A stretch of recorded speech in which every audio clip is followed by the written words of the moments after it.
today's meeting, and can I officially open the meeting? This meeting today of the Toowoomba Regional Council is the final meeting for 2021. It's been a very long year, and I guess that we're all at this point in time looking forward to the peace and quiet and all that Christmas will bring for us. The meeting today is open to the public, it's live streamed, and also can I thank all those who are in the room today who have an interest in the outcome of this meeting. Can I thank each and every one of you who are here, and we recognise your views.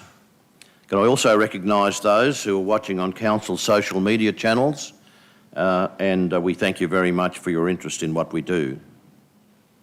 In opening the meeting, can I acknowledge the Aboriginal parties whose song lines traverse these lands we meet on today, the Western Waka Waka, the Guybil, the Jarrawa and the Bigambal peoples.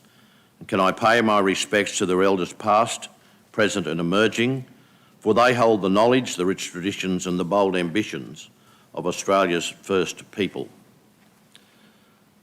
Are there any apologies today? Obviously not. And now Councillor James O'Shea, you're seeking leave of absence. Yes, thank you, Could Mr. you Mayor. bring that forward, please? Yeah, thank you, Mayor. I wish to be granted a leave of absence from the ordinary meeting of Council on the 18th of January 2022 and the 19th of January 2022 should a special meeting of Council be scheduled. Someone like to move that? Councillor Von Hoff has moved that we accept that. Councillor Shine has seconded that. Those in favour? Motion is carried. In terms of declaration of interest, Councillor McDonald, over to you. Thanks very much, Mayor. In regard to declarations, these are as per last week's committee meetings. In item 8, reception and consideration of committee reports, 8.1 Planning and Development Committee, 7th of December 2021, item number 3, 2.41 CBD Heritage Incentive Policy, consideration of one application. I request that it be minuted that I declare a declarable conflict of interest in relation to item number 3, 2.41 CBD Heritage Incentive Policy, consideration of one application to the Planning and Development Committee of 7 December 2021 and of Council's decision to allow me to participate in the decision about the matter, including by voting on the matter. As the relevant circumstances have not changed, I will participate in the decision about the matter, including by voting on the matter. The second declarable conflict is in 8.3 Infrastructure Committee, 7 December 2021, item number 3, Regional Active and Public Transport Advisory Committee, proposed key initiatives.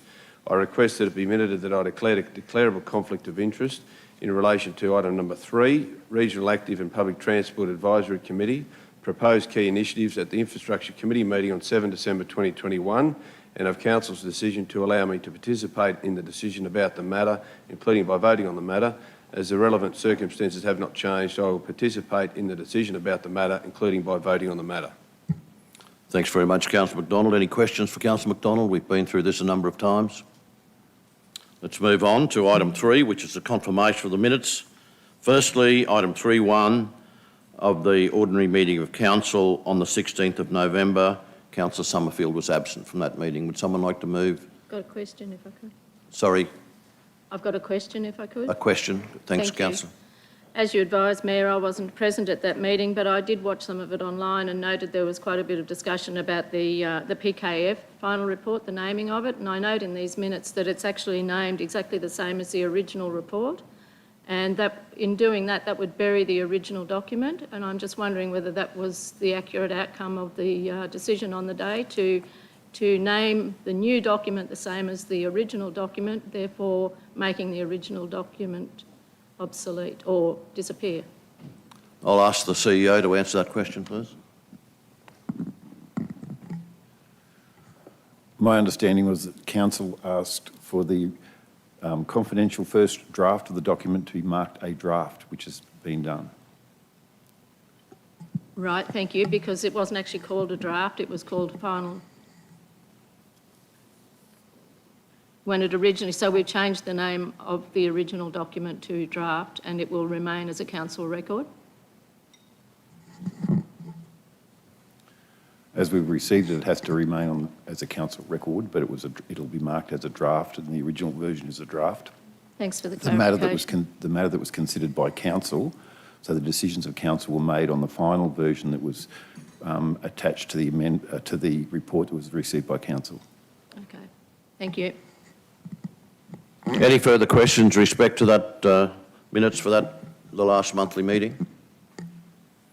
If not, would someone like to move that that's a true and proper record? Councillor McDonald has moved. Councillor O'Hara-Sullivan has seconded. Any questions? Those in favour? Motion is carried. Move then to item 3.2, which is a special meeting of council held on the 17th of November, at which all councillors were present. Would someone like to move that's a true and proper record, please? Councillor O'Hara-Sullivan and Councillor Von Hoff.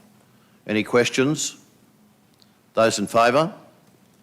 Motion is carried. We move then to any business arising from the minutes. Anyone wishing to bring any matters up?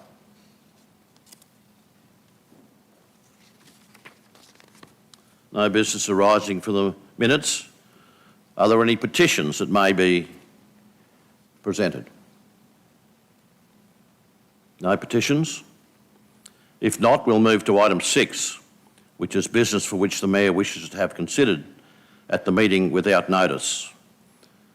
At 7 o'clock this morning, you would have received a full and a complete resolution acknowledging in respect to the vaccination of this community, and there are 6 points that are there for your consideration. Firstly, acknowledging that the Queensland Government and the Chief Health Officer in particular is responsible. Secondly, that it resolves that we continue to act in a lawful manner by complying with public health directives issued by the state. That Council acknowledges the support of the Chief Executive Officer and the work that's being done there. We acknowledge the feedback received from business, and that the Mayor, that I write to Di Farmer, the MP, the Minister, telling her of the attitude of many of our business people and the concerns they have. Further, that Council acknowledge the personal efforts of the residents of the Toowoomba region to adhere to public health and safety directives. And furthermore, that Council acknowledge the vaccinations are a personal choice, and regardless of choice made by an individual, will continue to respect all the residents as we are a caring and a compassionate community. Do I have a seconder for that motion? Councillor Von Hoff. Councillors, if I can just speak briefly on it, this has come as a result of significant work that I've been doing, particularly over the weekend, in cooperation with LGAQ, talking to the Moreton Bay Regional Council, talking to many other councils in the region about their attitude towards where we're going with this, and the absolutely need that people have to make a choice. Can I say at the outset that I've made a choice? I have tremendous respect for the medical fraternity in Toowoomba. I have the respect for the work that's been done in this area in respect to looking after us during a very difficult period in a way that I think was quite exemplary. The connection that I had with these people, particularly post the incident regarding COVID and the Jamaica Blue incident at the Ridge Shopping Centre, I've had constant touch with them when anything goes wrong, and I appreciate that. But I made a choice to be vaccinated, and other people can make the choice they wish to do what they want to do with their lives. But I think the decision that we have made, that has been made, has protected us very much so as a state and as a region. And when you consider some of the things that have happened elsewhere in other states, the spread of this, when you consider the implications of opening up the border as well, they could have some serious implications for our health in this area. I think we've got to do what we feel is best for ourselves. That is embodied in that resolution. Can I just simply say at this point in time that the current first dose rate in the Darling Downs health area is 93.1%, and the second dose rate is 85.3%. They're the figures that have come through this morning from Shirley Ann Gardner, who's been my constant contact in that area. My choice is based on the way that medical science has looked after me in my life, the relationship I have with my GP, and the advice that I received from them. Is there anyone wishing to speak against this resolution? Councillor Summerfield? Thank you, Chair. And firstly, if you wouldn't mind indulging me, I'd like to take a moment to acknowledge the passing of one of our local residents, a good man in Boyd Schuber. Boyd passed away over the weekend following a riding accident. He was such a very decent man, and my sympathy goes to his lovely wife, Evelyn, and family. Thank you. So getting on with business, whilst I respect the mayoral minute process, I do feel the moral compass of doing this, when there is already a motion on the agenda, rather wobbly. But in our roles, the people will be the judge of that, including debate participation today. I think we might have record numbers watching online, and I encourage them to continue to do this long after this meeting. I find this resolution quite wordy, and I find it benign. Everyone knows that these are public health directives that have to be adhered to. My resolution, further down on the agenda, which was submitted on Thursday, asks the state government to hear what our people are saying. This resolution here that you have put forward also avoids the obvious obligation for councillors to decide whether we open our council-owned facilities to all residents or place a mandate on them. This is a councillor decision to be made before Friday. If we don't do it today, like so many other councils across Queensland, when will we? If this resolution isn't amended, I very much hope that it's voted down for that reason alone. The fabric of democracy is fragile because it depends on the will of citizens to protect it. And when they become scared, or when it becomes dangerous for them to defend it, it can be lost. It takes strength and courage to ensure democracy remains in Australia, and I acknowledge the many people outside and watching the live streaming for their strength and courage. Councillors, for me, this is the most significant issue I have experienced in my lifetime. Our communities are in turmoil. The last time I saw our Toowoomba community divided was the recycled water debate in 2006, where friendships were lost, and it took years for our people to mend. I didn't think I would ever see that again in my lifetime, yet here we are. Councillors, I began to have growing concerns about our way of life quite some time ago, and you will recall that I made a request in the August Council meeting for our Mayor to discuss with the Premier other COVID-related issues that I believe should be taken into account. These included increased domestic violence, increased mental health issues, deteriorating education of our children, and increased child sex. I believe that we need clearer statistics to assist everyone understand what impacts mandates are having on communities now and into the future. As councillors, it is our role to represent our whole communities. It is not a time for our own personal views or that of a partner or a relative. It is very easy for elected representatives to also become insular and unaware because we are dealing with many issues at any given time. But colleagues, we have to listen and we have to represent the best outcomes for everyone. We have to be inclusive. As recently as Friday morning, a number of councillors were present to witness the Zonta flag raising ceremony on Human Rights Day. Human Rights Day at the Village Green. There were a number of speakers, including our Mayor, where they spoke about a fairer and more prosperous society for all Australians. Councillors, we have to walk the talk. By comparison to other states, Queenslanders, particularly outside the southeast corner, have generally enjoyed a relatively normal way of living in more recent times. Freedom to receive health services, freedom from masks, freedom to go to lunch or dinner with friends and family, etc. And now, when both the national and international borders are opening up, the state government wants to turn around and increase restrictions. Everybody coming into Queensland has to be vaccinated. So why would the state government decide to restrict those who choose not to be vaccinated when the federal government website states quite clearly that vaccination is voluntary? Why would those who have been vaccinated to protect themselves care whether someone else has or hasn't been vaccinated? You've chosen to be protected by vaccine, so it shouldn't matter whether anybody else is or not. Do you know that, according to the Queensland Health website, If you are unvaccinated, you will be able to attend a footy match with 4,999 of your mates after the 17th of December, but you can't go with 5,000 of them. Does that make any logical sense to you?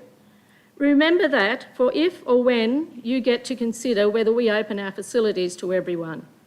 We keep hearing about keeping everyone safe. Well, that doesn't really reflect it, does it? Why would the state government mandate the vaccine for health workers knowing that many will or are resigning, therefore depleting the state's health services during what they consider to be a health crisis? For me, another significant question that pops out from that is why are medical staff who have been practising for years resigning to avoid vaccination? As per an email I read yesterday, one of our resident health professionals won't be able to work in Queensland, but they have a job to go to in New South Wales. How is that so? Why would the state government mandate the vaccine for teachers knowing that many will or are already resigning, therefore depleting the state's education services? We know these resignations are occurring, as we have read in the 800 to 900 plus emails that councillors have received to date. We have read personal stories from people candidly explaining that they have or probably will lose their home, their jobs, their ability to put food on the table and a roof over their heads as a result of these mandates. These emails also indicate that many people who did get vaccinated did it simply to keep their jobs, to keep that food on the table, or to visit a relative who is unwell or an elderly resident in a nursing home. I'm aware of a very popular bakery in town making the decision that their business would become takeaway only once the implementation of these barbaric mandates take place, as they want all their customers to still enjoy their food and coffee. There are other businesses in town who are adapting accordingly, as they don't want to exclude anyone in the community. If small business can do this, why can't council? Council has already implemented many safety measures such as safe distancing and hand sanitiser for visitors to our facilities, which has kept everybody safe. Rapid testing lets business maintain a safe working environment regardless of vaccination status and is readily available. We can all speculate about the number of people who have had adverse reactions to the vaccines, but the hardcore reality is that the numbers are to such an extent that the federal government has now set up a compensation scheme to assist those impacted. So, is it okay to marginalise people who want to avoid an adverse reaction that could potentially impact them for the rest of their lives? Yes, we understand that we are obliged to follow the mandates, but as a council we can decide whether we open our libraries and services to all. And in the current environment, I think it's definitely our duty to communicate the views of our community to the state government. I respect that it's not our job to adjust or remove the mandates, but our constituents are crying out to us to support them, to lobby the government on their behalf. Even someone who has been vaccinated surely would understand that people should have the freedom to choose.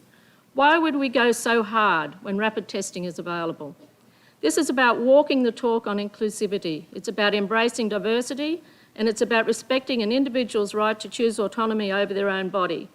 Councillors, I urge you to do the right thing here today. Support advising and lobbying the government about what our community is saying.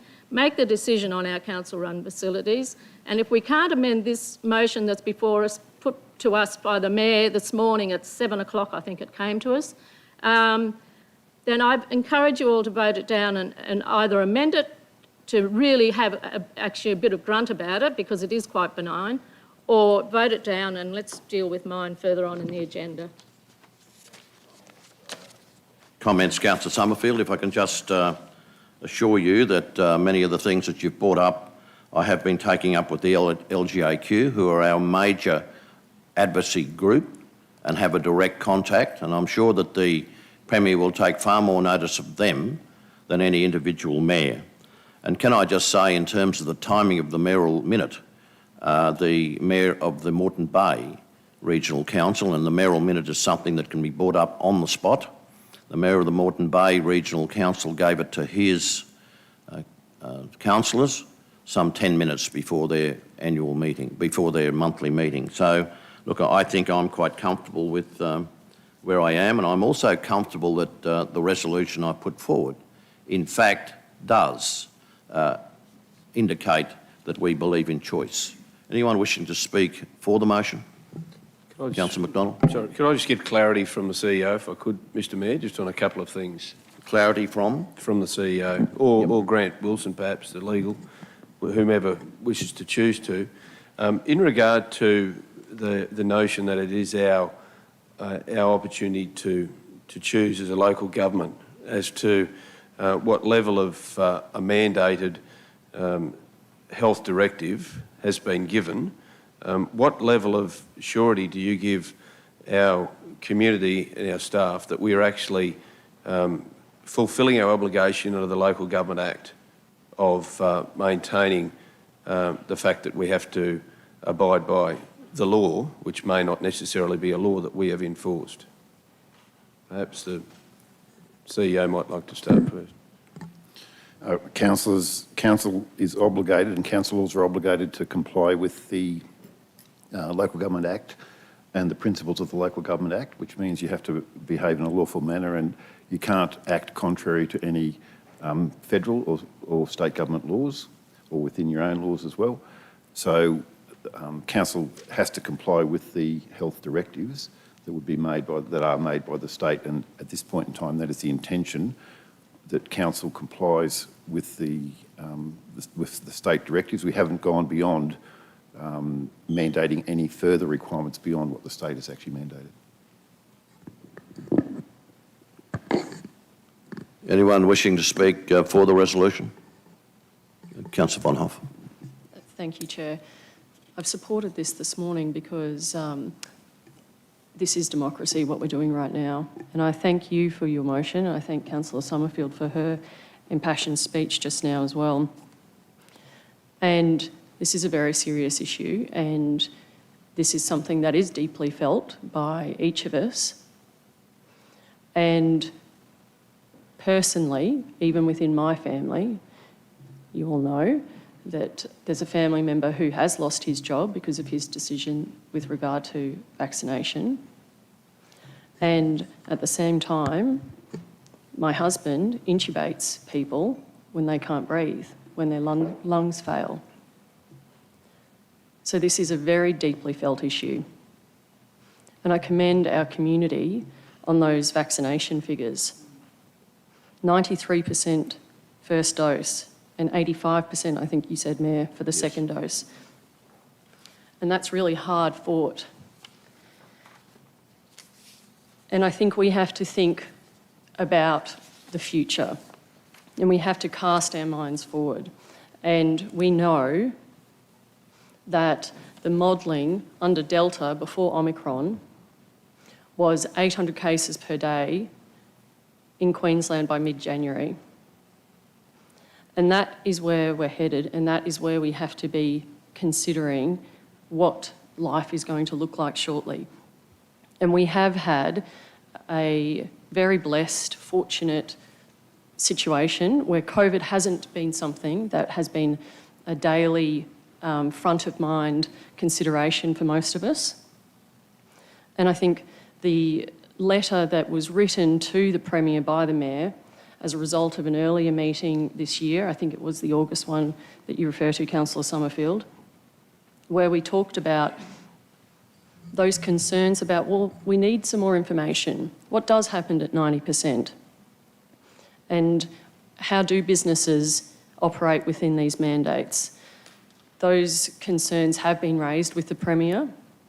That letter was written by the Mayor to the Premier, and it was an open letter. And in addition to that, this motion before us, I think it's point 4, includes further correspondence with the state government requiring more information and also representing the views of many in our community who are concerned about how their businesses will operate under the mandates. We do have freedom of choice, and we operate as a democracy around this room. And I thank the hundreds of people who have been in contact with us councillors via email and calls for expressing their views logically, respectfully. And I thank Councillor Summerfield for her views as well. And I thank the Mayor for his views. I'm in favour of this motion. And again, I just say that this is a very serious consideration for all of us councillors. It's nothing that we do here is done flippantly. And I commend this motion to you and hope that you support it this morning. Thanks, Councillor Von Hoff. Can I just simply say that the letter written to the Premier at this point in time has not been answered, but I've made sure that sentiments in that letter have been sent to LGAQ, who I have a very close working relationship with, and some of the matters that Councillor Summerfield brought up about mental health, domestic violence, all those sort of things, have certainly been taken up by LGAQ at the highest level in a way that I have been unable to do it. Councillor Carl, you wish to speak against? Yeah, thank you, Chair. With all due respect, I speak firmly against this motion. Unfortunately, we didn't have a transparent, as I highlighted to you in an email and councillors last night, consistent with your other mayoral minute. You're exactly right, you have the prerogative to drop things on the table, but from our recent workshop, it's not in keeping with some of the values we come away with that I believe. I do believe it's a vanilla statement, and it's not transparent because the people outside, let alone in the broader community, haven't even had a chance to look at the wording on a public agenda, of which totally opposite, Councillor Nancy chose to bring hers forward so there could be intelligent discussion and informed discussion on the day. However, on the issue of mandates, this is a question for all of us individually. Do we subscribe to these mandates as an individual, as community leaders? Do we subscribe to the coercive nature that these mandates, this is my opinion, that these mandates bring forward? Coercion, no jab, no job.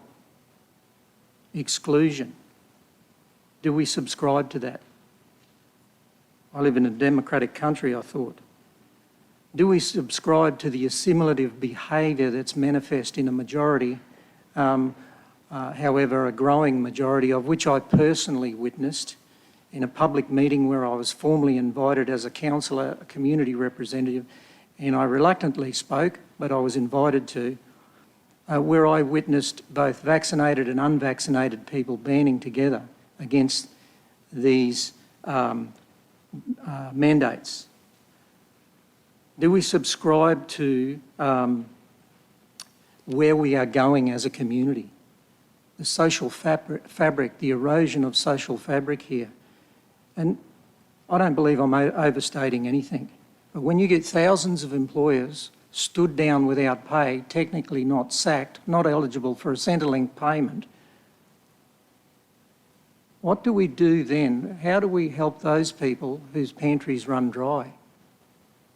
Could these mandates be seen as inciting inappropriate behaviour and drastic measures that some community members may take to feed their family in the future?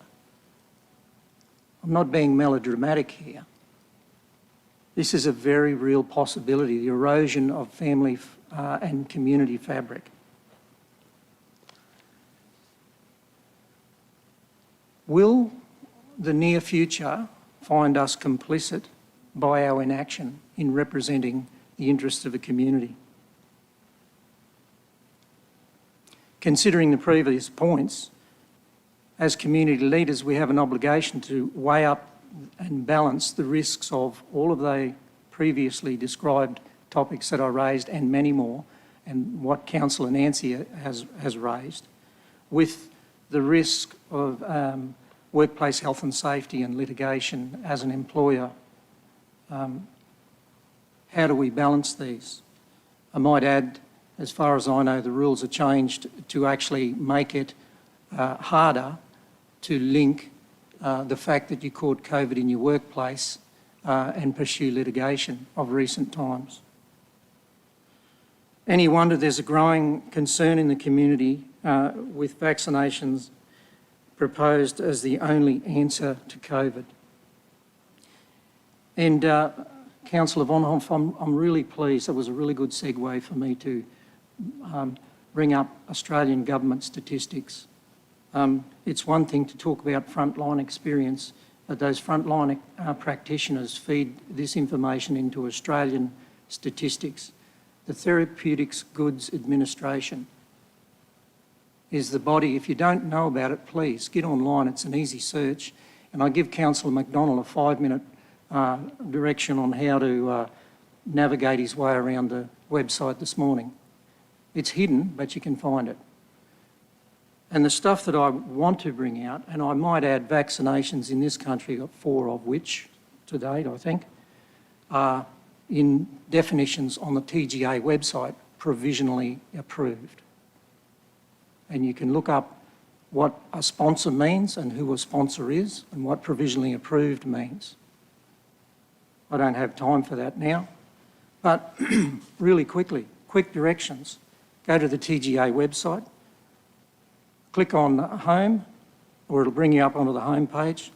Click on Safety Info, then click on Safety Info and Education, then click on Database of Adverse Event Notifications, DAEN, and do a search in the box, search the DAEN medicines.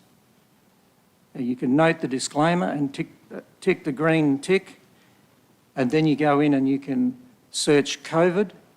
You can set the parameters of your date on which you want to search for these adverse events, and then it's absolutely horrifying. This is on Australian government data. It talks about a number of adverse events, and there are 3 columns. I won't go into what they are. There are many that aren't adverse. There are many varying degrees of events, but it talks about an MEDRA reaction term. It gives you the description. You can actually click on that and it explains what it is. It gives you the number of cases.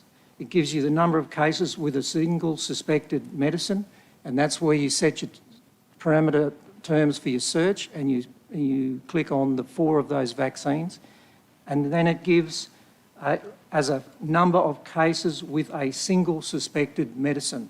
In other words, those vaccines. And then it gives you the number of cases where death was a reported outcome. There it is. Go and search for yourself, because I've been prepared to listen to people in the community who are educated, professional people with expertise in these areas, not social media keyboard warriors, who've pointed this information. Thankfully, they've pointed me to this information. And this is a database, a repository for those frontline practitioners. And by the way, the website declares that it's about 5 to 10% of these cases recorded. So, additionally to that, I did some research on verified publications. And for sake of time, I don't think you'll permit me to read out some of the statements in this. It's the European Journal of Epidemiology. It's a verified publication house, Springer. For those of you who've done any research, get online and have a look at it. It's a real easy find. And it talks about the methods used, quantitative methods of data analysis. It talks about the findings. It makes a statement here, in fact, the trend line suggests a marginally positive association with associations such that countries with higher percentage of population fully vaccinated have higher COVID-19 cases per million people. It's a plethora of information there for you to examine yourself. And that's what I've always challenged people at the beginning of this. Be respectful to one another and please educate yourselves. And don't be accepting of a single source of data or information to base your decision on. But I can send this to you.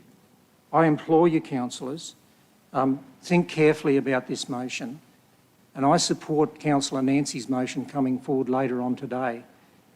It's more clear and definitive. It supports our community. And I might add a growing number, and I restate that. 1,600 people. I've never spoken to a larger crowd in almost 20 years of council. and it's growing. And there are multiple people, both vaccinated and unvaccinated, who I spoke to. This isn't about one camp or the other. And I'd suggest to you from this information, Councillor O'Hara-Sullivan, that vaccinations aren't the only answer for our way out of this pandemic. And there is a growing amount of evidence daily, and I say, as community leaders, I think we need to balance the risks, because I do not want to be found wanting in the future on public record as being potentially complicit for inaction in representing the interests of all our community.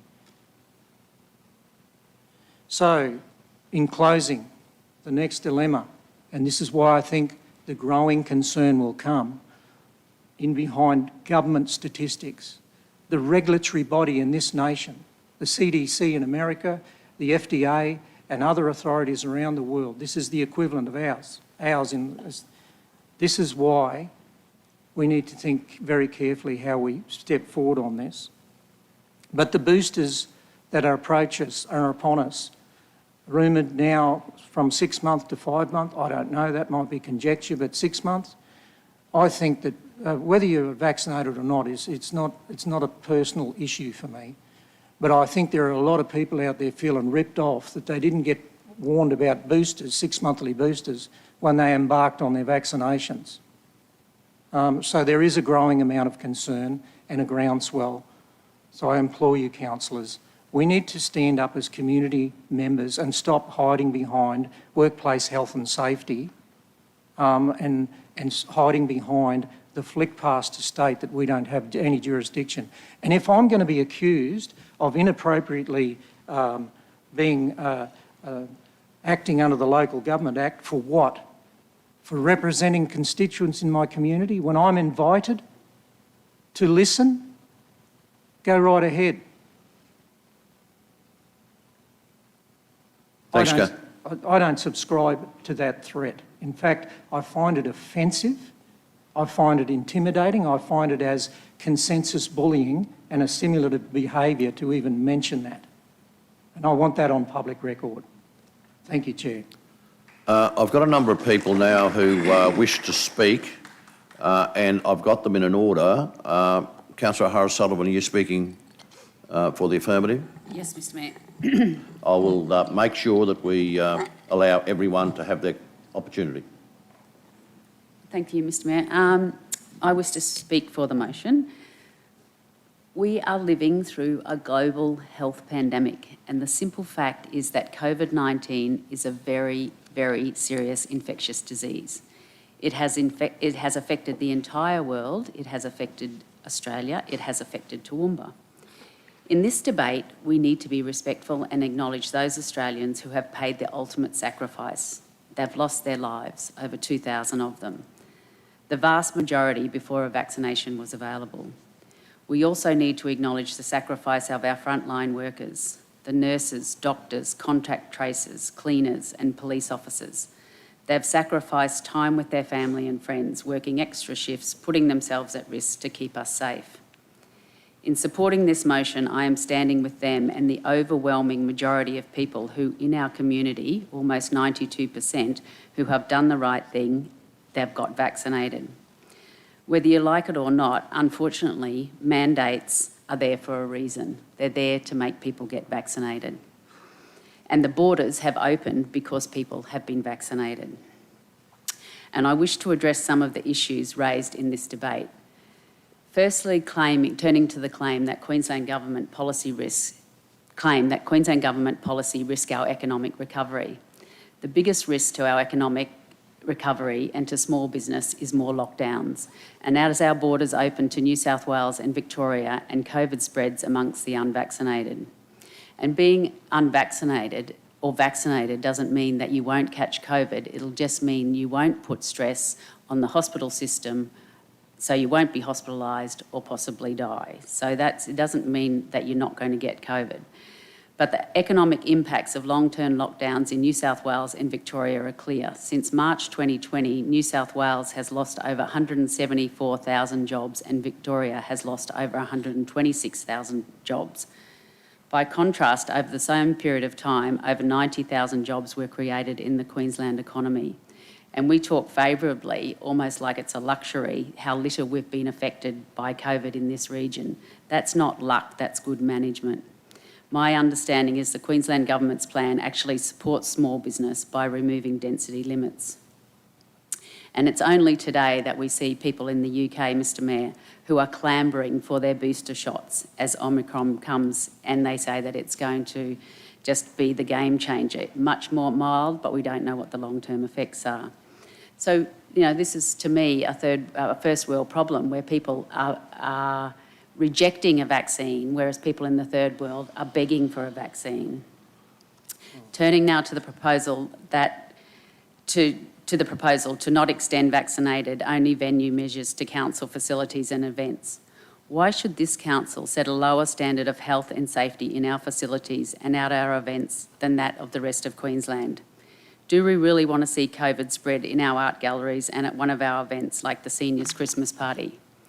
Do we really want our policy settings to contribute to lockdowns that would be devastating for small business and for jobs? And my answer, Mr Mayor, is no. However, if this council does decide to set a lower standard, we should then consider the health advice from the epidemiologists, including the use of PCR testing and mask mandates for the unvaccinated. Thank you, Mr Mayor. Is there anyone further wishing to speak against the motion? If not, anyone else who wishes to speak, I've got Councillor Tim and Councillor Carroll, and I think it's only fair that we continue and allow anyone who wishes to speak to make some comments. Chair, thank you, and I appreciate that you're breaking protocol by letting me speak here for the motion, even though there's no one to the contrary. But I will be speaking to that motion on the board. I'm speaking for it, and I want to make some caveats. If we can go to part 6 of the motion straight up, which says that Council acknowledges vaccinations are a personal choice. That's the motion we're talking about here. This council, Toowoomba Regional Council, acknowledges vaccinations are a personal choice, as in the motion and as we should. And I commend yourself, Mr Mayor, for showing some sort of leadership in bringing this to us today that says, as a region, we recognise that these vaccinations are and should be a choice. I'd like to talk through the individual parts of this motion, but before I do, could I make some caveats, please? We have seen some interesting behaviour in our community of late. Things like death threats on the windscreens of our frontline staff. I would like to, as a leader in the community, condemn that behaviour. I don't think that's appropriate. And I would like to give a special mention to the frontline staff who, in my opinion, have kept us safe for the last almost 2 years and are the real leaders in this community. Second of all, this is a personal one. We, as a community, have used some interesting language to describe this current situation, to like it to previous events in history. Words like civil rights movement, apartheid, Holocaust, Hitler. This morning outside I heard the word genocide being used, and I appreciate that there are some very impassioned perspectives on this, but those words just don't sit right with me. And I would ask that as a community in this debate moving forward that we perhaps refrain from using those words, and I appreciate there's a lot of hurt in the community associated with words like that, and I would ask that we use Toowoomba in 2021 on its own merit than trying to compare it to some other previous events in history that, people may not want to talk about, and that's a personal opinion. But what we have here today, Chair, is a motion in 6 parts.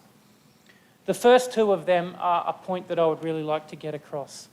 Toowoomba region is not an island. We are not subject to our own lawmaking. We are subject to the state government lawmaking. We can tell them it's wrong, we can say we don't like it, but we are not, unfortunately, in a position to say that we're going to make our own laws on that, and I'd really like the community to hear that. No matter which way you look at it, local government is a product of the state government, and we can't say we're going to make our own laws. part 3 of this motion concerning the CEO, I'd like there to be some discussion about that later on today, and I'd like to say overall that I don't think this motion is mutually exclusive from other motions that might come up this afternoon, and I welcome those being brought. Point 4, Chair, is something that I have a little bit of an issue with. Yes, we need to write to our Minister for Small Business, Di Farmer. We haven't received a letter back most times when we write to the state government addressing our concerns, but it's worth a shot. We, in part 4 of this motion, we ask for clarity, and I think that's honourable. Every time I step into a cafe to get a cup of coffee these days, the cafe owner says, Tim, if I could ask you for one thing, it's clarity. I'm scared, I don't know what's going to happen come Friday, and I really want some clarity around that, and I can definitely advocate for part 4. Where I think this letter to our Minister Di Farmer falls short, Chair, in your motion is that overall our small business community is hurting a heck of a lot more than asking for clarification.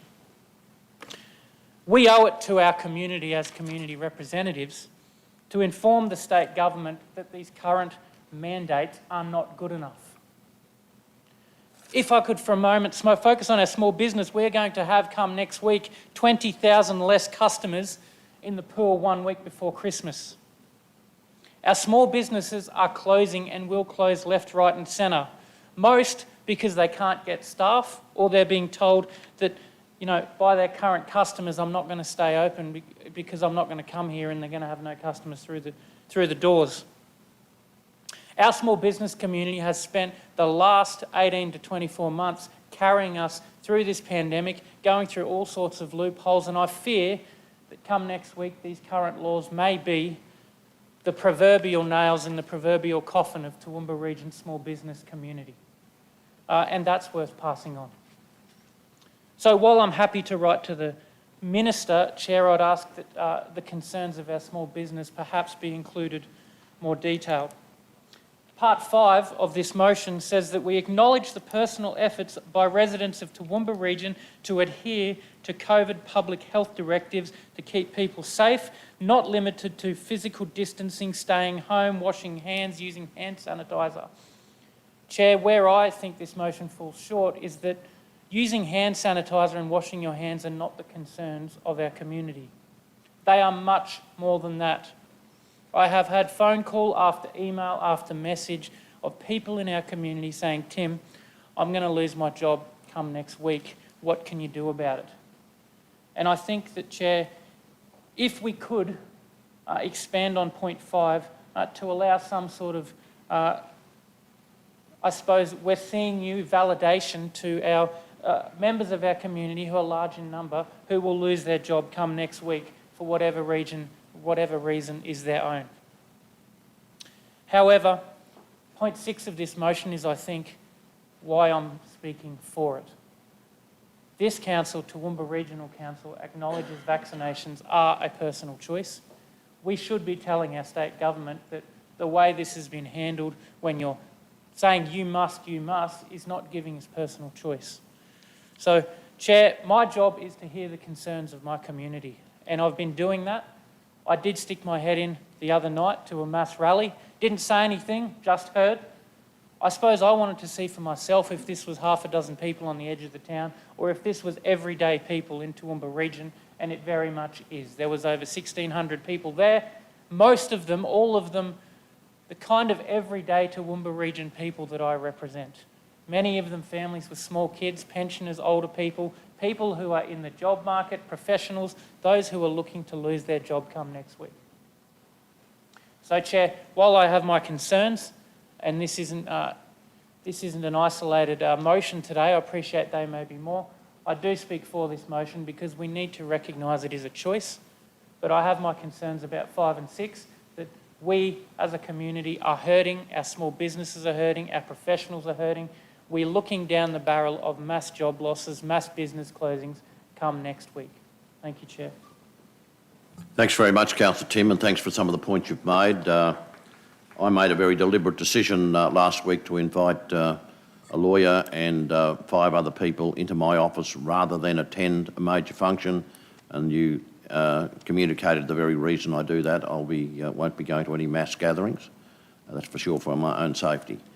And secondly, some of the points you've made will certainly be included in the letter that'll be leaving here pretty soon for Di Farmer to make sure. And I think we need to ramp up our efforts in respect to small business and see if we can communicate the very best outcome there for our community. Point of order, Mr Chair. By saying that you wouldn't attend one of those meetings for your own safety, these are peaceful meetings. These people are meeting peacefully, and I object to that. But that's your choice, Mr Mayor. So, and further to that, Mr Mayor, do you find myself and Councillor Nancy and Councillor Tim a threat because we attended, or what? No, not at all, Councillor Carl. I also receive clandestine communications from time to time. Councillor Carroll? Thank you, Mr Mayor. I would thank you. I too will stand because, and I hope I can get through this dispassionately. I thank you very much for bringing forward this motion and the work that has been put into the wording here. Firstly, I acknowledge the anxiety around the vaccination issue, and I don't believe that the attention should be forwarded towards local government. It should be towards where the power lies at the state government. Local government, as we know, has no power in the face of a state health mandate. And we are very recalcitrant in encouraging our community to think that we do. I'm concerned at the hardship that will be caused in our community by this, and I'm concerned at how the people who will be administering this are local small communities. And I think that the state government should look at that, and I think your communications have actually said that in the past. Regardless of what we might like to believe, COVID-19 is real and it's deadly. It's a deadly virus, and the world is in the middle of a COVID pandemic. My son lives in northern Italy with his family. In his small village alone, he has lost his doctor, his best friend that lives next to him, and 3 nurses in a village of about 250 people. 1 hour from him, in the townships of Bergamo and Brescia, between them have lost in the first phase of this virus over 50,000 people, such that they didn't even have anywhere to put them in morgues and left them in hearses until they could find somewhere to put them. His doctor administered, they worked and worked. The Como Hospital lost probably 1/10 of their staff. That's the city at the end of Lake Como. Our good friend here who lives in Toowoomba was overseas on a cruise up the Mekong Delta, came home not realising he had it, and he came here and he was in hospital. Maybe your husband, Councillor Beck, resuscitated him. He was on a respirator for almost a week and nearly died, and his life will never be the same again. So we can say what we like, and you can tell yourself, as I've seen, that it's only just another flu. It is not. And we here in Australia are very, very fortunate, because in Italy, when they have a lockdown, it was a lockdown. You could only go for food, bread, meat, doctor, and a pharmacy. You couldn't even go and buy a takeaway coffee. So over there, there's people out of a job everywhere. I too support our frontline health workers, and I thank them for their untiring and dedicated work. And I'm not going to go on about this. I support Councillor Megan's comments, I support Councillor Tim's comments, I support Councillor Beck's comments, and I thank Councillor Bill and Councillor Nancy for their comments as well. But I will say to you, we are individuals, we do have free choice, but our choices do have an effect on other people. I have never smoked in my life. I have had 3 life-threatening cancers. 3 life-threatening cancers, and each of those have been caused by passive smoking. So if you think that your choices that you make do not have an effect on anybody else, well, they just do. And the language that's been used around this, about the Holocaust and others, I worked with Israelis for 14 years, and Sabta, the grandmother of my best friend from Israel, one of my best friends, she was the only survivor of her family of 20, extended family of 20, from Auschwitz-Birkenau. Don't use those words, because it's nothing the same as a genocide of a race of people because of who you are. Here, we have choice. It is a first world issue. We have a vaccination. In fact, we have 3 choices of vaccination, and it's free. So that is choice, but always be aware that your choice does impact on others. Now, I support this motion because I believe it covers everything that we're trying to cover. The one thing that I do think that probably isn't mentioned is I don't believe it's fair for small business to have to police this. And I think that that puts an added burden on them. I recognise everyone's concerns. I have never seen anything like this. When the Spanish flu came to the world, we had a very small population. It came, we had no vaccination, we had no treatment against it. People banded together and helped each other. They went as one, and then it left and became just the flu. And perhaps this will too, but the only way that'll happen is by vaccination, the height of vaccination. And I congratulate our community for what they've done and becoming vaccinated, despite all the scare tactics that have been used against it. Thank you, Mr Mayor, for the opportunity to speak. Anyone who hasn't had an opportunity to speak wish to say anything? Councillor Shine and then Councillor O'Shea and Councillor Melissa. No, thanks, Mr Mayor. At the outset, could I support Councillor Summerfield's comments about Boyd Schreiber, who very unfortunately was killed in a bicycle accident on the weekend. I got to know him very well over a number of years. We were often handing out how to votes for our respective but opposing political parties over that period of time. He was one of, or is one of nature's gentlemen, without exception, without debate. He will be a huge loss, not just to the LNP, but to his church, which he's a very active member of. We've talked about that, to his family, of course, but also to our community. Mr Mayor, councillors, I support the Mayor's resolution. I believe that the sentiments in it are appropriate. It acknowledges the role of the state government and that of the relevant health officials, and confirms our council's obligations as a result. On the issue of vaccination generally, I support the government's actions to date. I acknowledge, of course, the right of people in a free country such as ours to protest and not to have the vaccine. And I respect the genuine and passionate views of those who oppose the mandate, and indeed the passionate views of Councillor Carroll today in supporting the resolution. Having said that, I do state that it's very important, in my view, to follow the advice of the bulk of the medical profession and experts in the field that vaccination is the best method of winning the battle against this pandemic. We, along with the rest of mankind, are in a war. This justifies restrictions on our rights.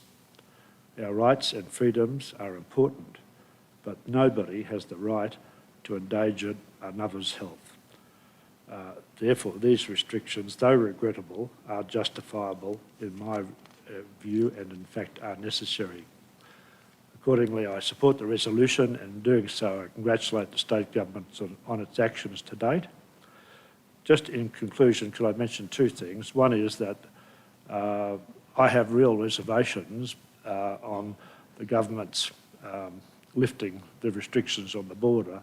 I know it's popular in many quarters, but it's incredible the number of people, ordinary people in the community, who've told me, and without being prompted, that they have felt really reassured by the fact that our borders have been closed, and do have great reservations about the lifting of the border. Nevertheless, that's about to happen, and we have to be on our guard and take every precaution. Hence, I'm certainly very much in favour of encouraging people to have their vaccinations for that reason. Finally, I'd just like to mention that the first death, I think, in Australia was a Toowoomba person, Gary Kirstenfeld, who was a supporter of mine in many of my elections. He had my sign in front of his yard, and I think it pays us to remember in Toowoomba that we are not immune from this terrible disease, and that, in fact, one of our own was the very first to die as a result of it. Thanks, Councillor Shine. I've got Councillor Melissa Taylor and Councillor James. Councillor Melissa, would you like to say a few words? Thank you, Mayor. I have listened to the concerns of our community, and by supporting this motion doesn't imply that I haven't listened. And I do take offence to those that may imply that by supporting this motion means I haven't listened. I have read the 900 plus emails we've received, and I may not have been at the Friday night function, but I did speak to Samantha before the function and asked her to extend my apologies for not being there, because, as everyone knows, this time of the year is a very busy time for councillors, and I was already committed on that evening. But I did speak to Samantha and said I would endeavour to get there if I could. So by not being there doesn't mean to say I haven't listened to the concerns raised by members of our community.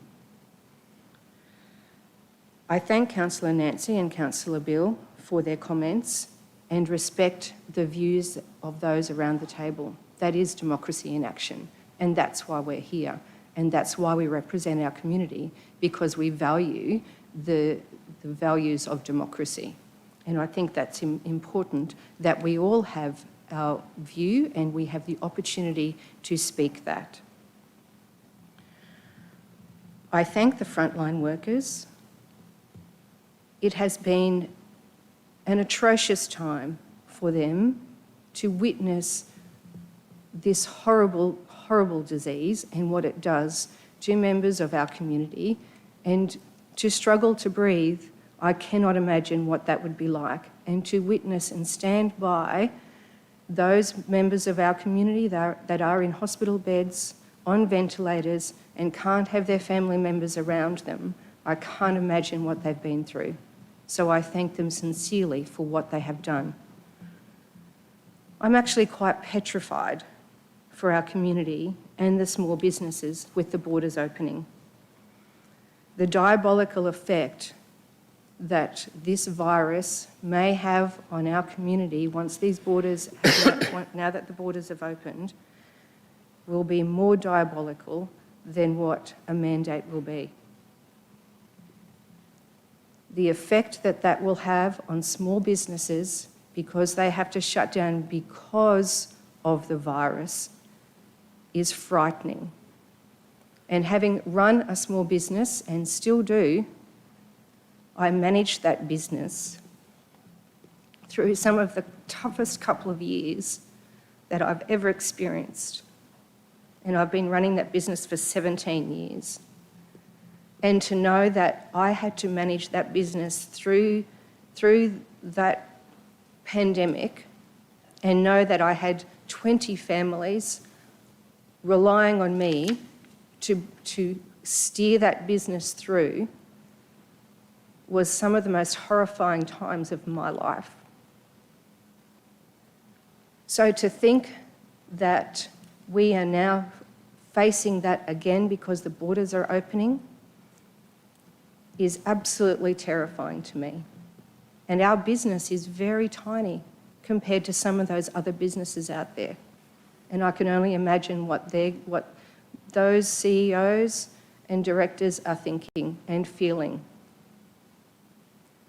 We are here to support and keep our community safe, and I believe that this mandate and the vaccination program will keep our community safe.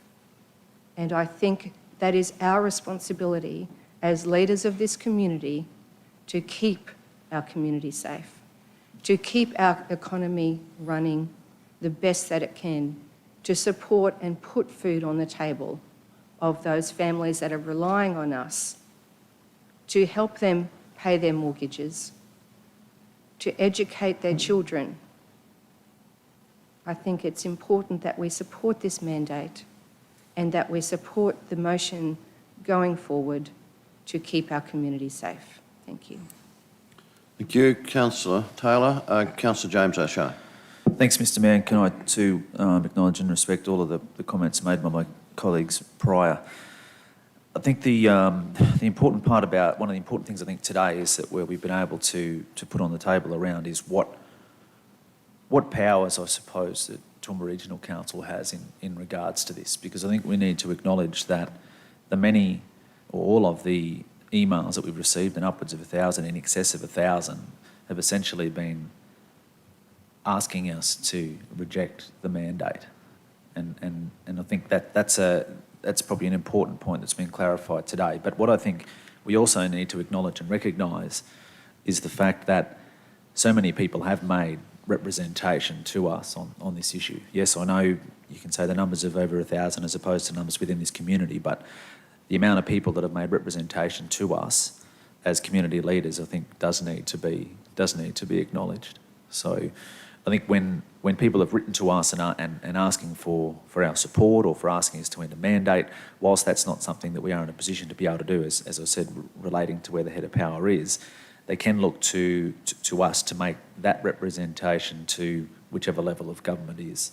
So whilst I'm supportive of the motion that you've put forward, Mr Mayor, I do also encourage that we do, through our correspondence to the state government or to whoever we intend on making representation to, that we do need to acknowledge those words of the many emails that have come to us. It's our opportunity to make the state government aware, if they aren't already aware, of the representation that we have received and what the people, what that section of our community has been asking of us. So I think that is probably another element to this where we need to acknowledge, and we do need to make sure that is heard from our community for the amount of people that have taken the time to contact us about this. But as I said, I do support the motion, but I do ask that we do consider how we ensure that those people that have written to us and the concerns that they have shared are most certainly aired to the state government, because that, at the end of the day, we are there to represent people, and this is what they've asked us. That's what this section of our community has asked us to do. So I think whilst we take this stance, it's also important to represent that view. Thanks very much, Councillor James. Councillor McDonald. Thanks very much, Mr Mayor, and I too respect all views that have been shared around the table, and particularly acknowledge the courage of Councillor Summerfield and Councillor Carl in respect to this motion. And just to pick up on one thing that I think we need to be very cautious of in regard to Councillor Carl talking about, don't hide behind workplace health and safety issues or opportunities, don't flick past it back to the state government. We need to look at fact here as well. Workplace Health and Safety Act of 2011 is a legal and binding obligation for us as councillors of this organisation. So that's the first point. And I would hate to see anyone in this room put in a situation whereby the health and safety of individuals was put at risk because we didn't adhere to a local government obligation and act, of which is to comply with law that's been set by those who set the law. That's the first part. The second part, of course, is to flick this to the state government. We're actually not flicking anything. The fact remains that this is a law given by the state, influenced by the federal government, for this to happen. So there's no flick passing of anything. In fact, all this has done today is actually given clarity to all of the community, those vaccinated, those unvaccinated, of where local government actually sits. But I do want to acknowledge those many people who have done the similar thing to Councillor Carl and Councillor Summerfield, and that is to raise their concerns, some vaccinated and some unvaccinated. Raise their concerns about the fact that we live in a free country. And I really want to show respect to those people who've stood up and said that, because at the end of the day, we are in a free country, but we also have a freedom of being able to make sure that we make decisions that are to the betterment of everyone in the community. And if those who have chosen not to get vaccinated feel that is the best for them, I respect that. But at the end of the day, we've seen 93% first dose and 85% second dose in our community who've thought differently. And they've thought differently by way of making sure that they're doing their best to ensure that those vaccinated and unvaccinated can continue to live the free lives that we have. Now, small business is a critical part of our community. There's no doubt about that. Over 20,000 businesses regarded as small business in our community. And the challenges are changing every single day. COVID, on top of those challenges, will make it even more complex for a lot of those businesses. So the motion that the Mayor has put forward in regard to contacting the Minister in charge of small business is a right and just motion. We have also asked, or the Mayor has asked through the correspondence to the Premier, what actually happens when the state reaches 90% vaccination. And I think that's where we all need to, as a community, strive towards this. Those that are unvaccinated and those that are hard and fast on that unvaccination, I respect that. But we need to encourage those that there needs to be reward for effort here by the state government as well. Reward for effort is to keep people safe, first and foremost, as a community, as a nation. And we've shown it. We've proven that we can do that. The second part of that is to make sure that our businesses, our community centres, our facilities can all open at a capacity that they can handle. And that's an important part of reaching that 90%. And unfortunately, we haven't had a firm response in that. And I understand that as well, because things are changing on a daily basis. So the underlining message I have for councillors today is respect. When we finish this debate and we make a decision on this motion, we need to respect each and everyone's choice, each and everyone's ability to walk in a community, be proud of where we live, be passionate about where we live, but to look at each other in the eye and say, I respect the decision you've made. Because at the end of the day, I don't think there's any other community in the nation that has proven time and time, whether it's through drought, whether it's through flood, whether it's through fire, whatever has been thrown to us as a community, we've been able to stand together and work through it. This is another opportunity for us to do that. Sure, it may mean that there's consequences of being unvaccinated, but we need to, as a community, say to those folk, that's your choice, let's work with it, let's do the best we can. At the end of the day, the laws to open up the ability for unvaccinated people to do as freely as vaccinated is a law that will change, not by local government, it'll be law changed by the state and federal government influence. That's where we need to strive towards. That's what we need to do as a community. We need to stick to our values of honesty. That's what we've done here today. We need to stick to our values of being accountable for our community and accountable for ourselves and decision making. We need to show the respect to each other, whichever side we're on. We need to make sure that we have that teamwork of striving towards those good things that we know we're good at. And we need, amongst all of those things, to maintain the safety and health of every individual of our community. Vaccinated or unvaccinated, it doesn't matter. The health and safety of every individual of our community is a responsibility of 11 representatives who have been elected by the community to do that. I support the motion. Well, I'll just sum up, councillors, in keeping with the normal debate and as mover of the motion. Can I thank you all very much for your honesty? This is the most difficult issue I think that we've seen in my lifetime in local government. But I would say that the passion around this room is about your community, and I thank you very much for that. Can I just say the group that came to my office of 6 people, we had a very good, down-to-earth discussion and a very frank one. We gave our own views, they gave their views, and some of the people were very badly affected by what had happened, and I just hope and pray that down the track that they can move forward in an appropriate way. I'll certainly be advocating with the state government. It was just yesterday afternoon I spoke to Alison Smith, and I'll be having another conversation with her at lunchtime. She's the chief advocate for the LGAQ, and she will certainly do some work for us. But when I hear the words that came from Councillor Von Hoff and Councillor Melissa Taylor in respect to the impact of opening the borders, that concerns me too, with the potential that has been estimated at up to 800 people per day in Queensland getting COVID. I think that really, really worries me at the opening of the borders. I think we've got to be thankful for the people we've had around us for so long who have protected us. But in saying that, look, I think councillors will close the debate, and I will now ask for a vote to be taken. Those who wish to vote in favour of this resolution, would you signify, please? Those against? Would you like your votes recorded naturally? The motion is passed. Thank you very much for the debate. Councillors, we move then to reception and consideration of, where are we? Reception of deputations, which we haven't got. A reception and consideration of committee reports. And the first report to be considered is the Planning and Development Report. Someone like to move? Are there any counts? Item 3 has to come out and be voted on separately. So the motion will be item 4, 5, 7 and 8. Is there anyone wishing to move the receipt of that report, please? Councillor Megan O'Hara-Sullivan, a seconder, please. Councillor Carol Taylor. Those in favour? It's carried.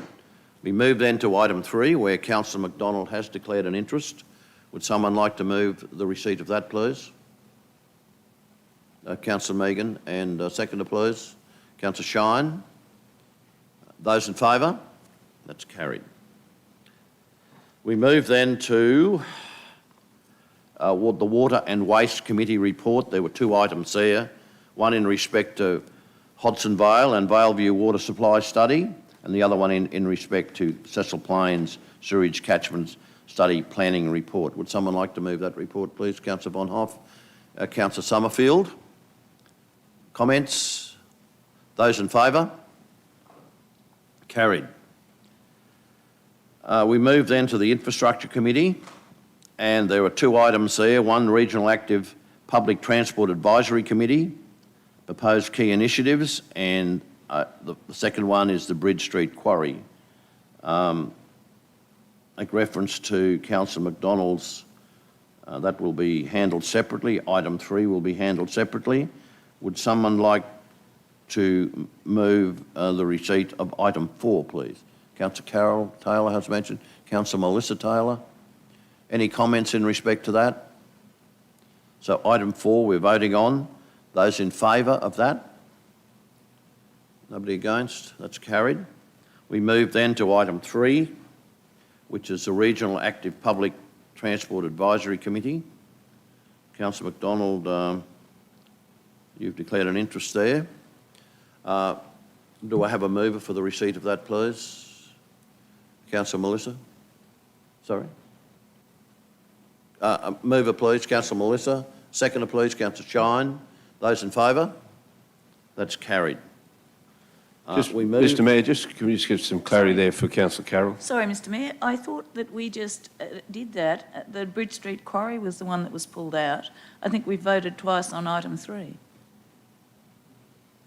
Oh, did we? Didn't think so. We did item 4 first.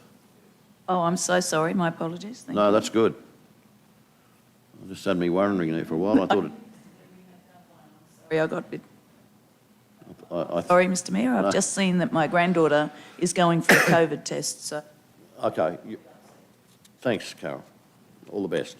Righto, we move then to item 8.4, Environment and Community Committee, and that includes, there's no declarations there, Carnival of Flowers, tender consideration plan for the Toowoomba Carnival of Flowers, request for sponsorship, the Toowoomba Language and Cultural Festival, which then there's 2 confidentials in there as well. Would someone like to move the receipt of that report, please? Councillor James O'Shea and Councillor Tim. Those in favour? That's carried. We move then to Finance and Business Strategy, where there are no items, but the report needs to be moved and seconded. Councillor Shine and Councillor McDonald. Those in favour? That's carried. Economic Development Committee, same story. Nothing there, but we need to move that report. Councillor Melissa Taylor and Councillor Megan O'Hara-Sullivan. Those in favour? That's carried. So we move then to item 9, which is the... Do you want to stop for a short break? Yes, please. Okay. So, motion to adjourn, please. Councillor Von Hoff, Councillor McDonald, 10 minutes. Those in favour? It's carried.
Councillors, we may resume the meeting. Councillor Carl isn't here just at the moment, but I dare say he won't be too far away. We'll resume the meeting and I'll hand over to Anne-Marie. Morning, Mr Mayor, morning councillors. Presenting the monthly performance statement as required by Section 204 of the Local Government Regulation. So this is the statement up till the 30th of November. I'll refer you to page 18 of 100 where we have the November implications, and you will notice that the first implication there is about council's submission of our consolidated financial performance data. So that data is also used for comparative purposes, so we can compare how we're going with other councils and relevant data. The second dot point there, you can see we are tracking well with rates collections. Just wait till we get to that page now. And if we move to page 20, if there's any questions on any of the financial implications for the month of November? Yes. Any questions? Councillor Shine. Yeah, no, thanks, Mayor. Just, if I might be permitted, just a comment rather than a question in relation to the implications of the 64 properties that had rates owing, etc. It's been an absolutely sterling result that that has been achieved there, almost 100% recovery. As a person who started life as a lawyer, as a debt collector, really, that's a tremendous result.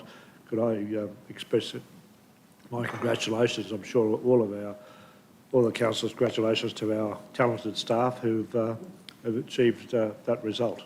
Thank you, Councillor.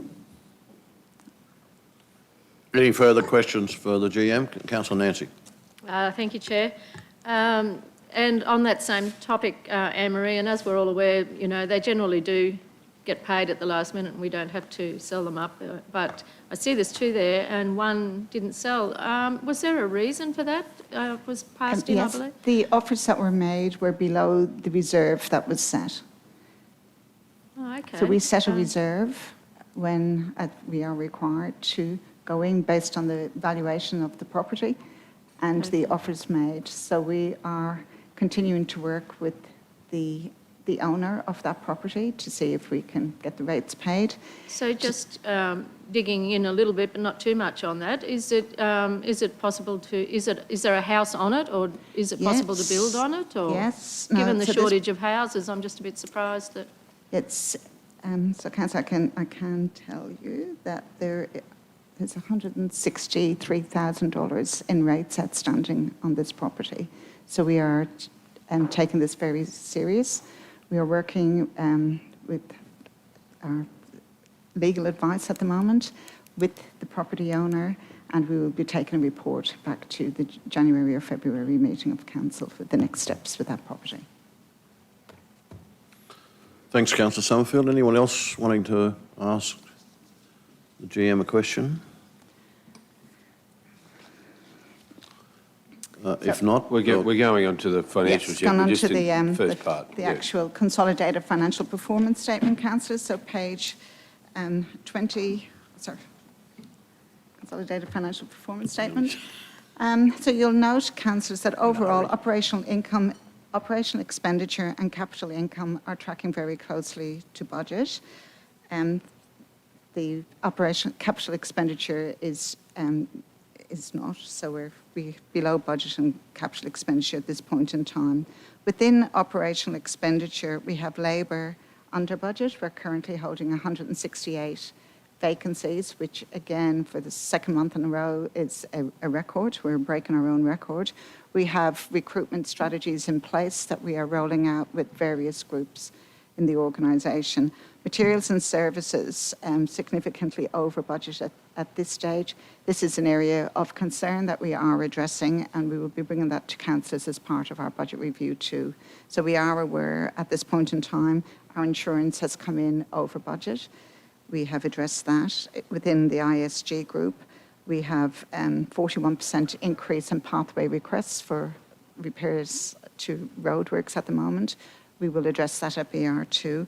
We've also included in the figures presented, we have approximately $2 million in flood recovery works in the actual expenditure with no income at this stage. So over the next couple of months, we'll be looking at each of those areas, plus the reduction that will be required in our financial assistance grant, and bringing you back a balanced budget review as part of BR2. Councillor Von Hoff, you have a question? It's just a comment, actually, if you'll indulge me, Chair, and that is to say that the insurance problem isn't isolated to Toowoomba Regional Council. This is something that is a problem for a lot of local governments and a lot of organisations, and actually a lot of countries in the Pacific, because the actuaries, when they're crunching their numbers, they see that the expenses that are borne out of natural disasters are becoming more expensive and more frequent. And what happens to our roads during floods, this is a real problem, and it's now bearing out in our financials. And adding to that, councillors, as we increase our asset base, and we're seeing that direct impact, so the more assets we create through our Capital Works programme, the higher our premiums. Just a question, Mr Mayor, after Councillor Carroll. Oh, Councillor Carroll, sorry. Thank you, Mr Mayor. I just wanted to add to that, it's a little bit confusing, I suppose, for our community and even for councillors to note the way the DFRA works, and it can sometimes be a lag time of up to 2 years before we see those works are actually done. So, but I have to say to our community to hang in there, that they will be done. And Councillor Rebecca's made some very pertinent remarks around our works program and the damage that has been done right across our region, actually. Thank you. Thanks, Councillor Carroll. Any other comments around the room? Councillor McDonald. Thanks, Mr Mayor. Just through you to Acting General Manager Anne-Marie. We see quite a change, in fact, from our capital expenditure from September below budget, then October, and now with the budget review, we are already below budget by 8%. And I'm just wondering whether you have a percentage of what we've actually spent to date or till the end of November by percentage of our Capital Works project, given we'll be 5 months in. 26% is actually expended at this point in time. There are significant commitments as well. Okay, so budget review 2 will highlight some of those areas, and the challenges that Councillor Carroll pointed out are real.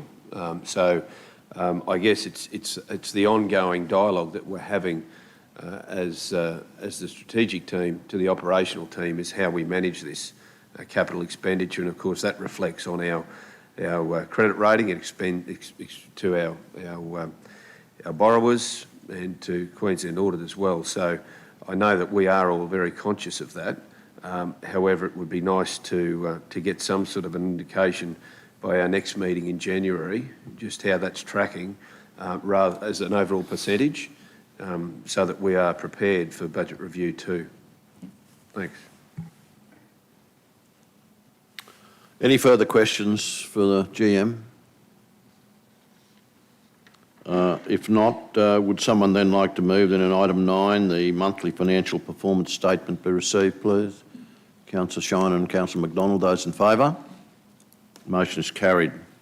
We move to item 10, which is group reports, and item 10.1 is planning and development. Stuart.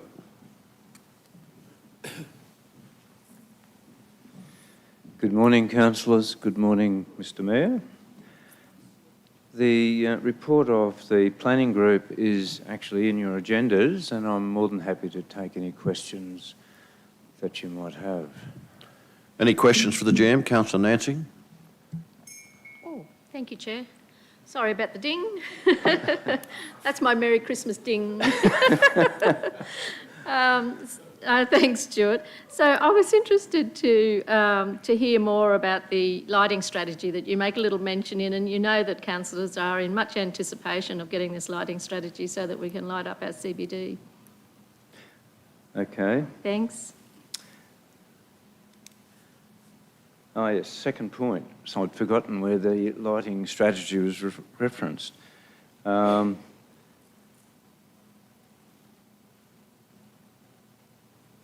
Yes, look, I'll probably take that on notice and get back to you and councillors in regard to more details on that one. Thanks, Stuart, that'd be great. Because I must admit I'm not that fully versed on that.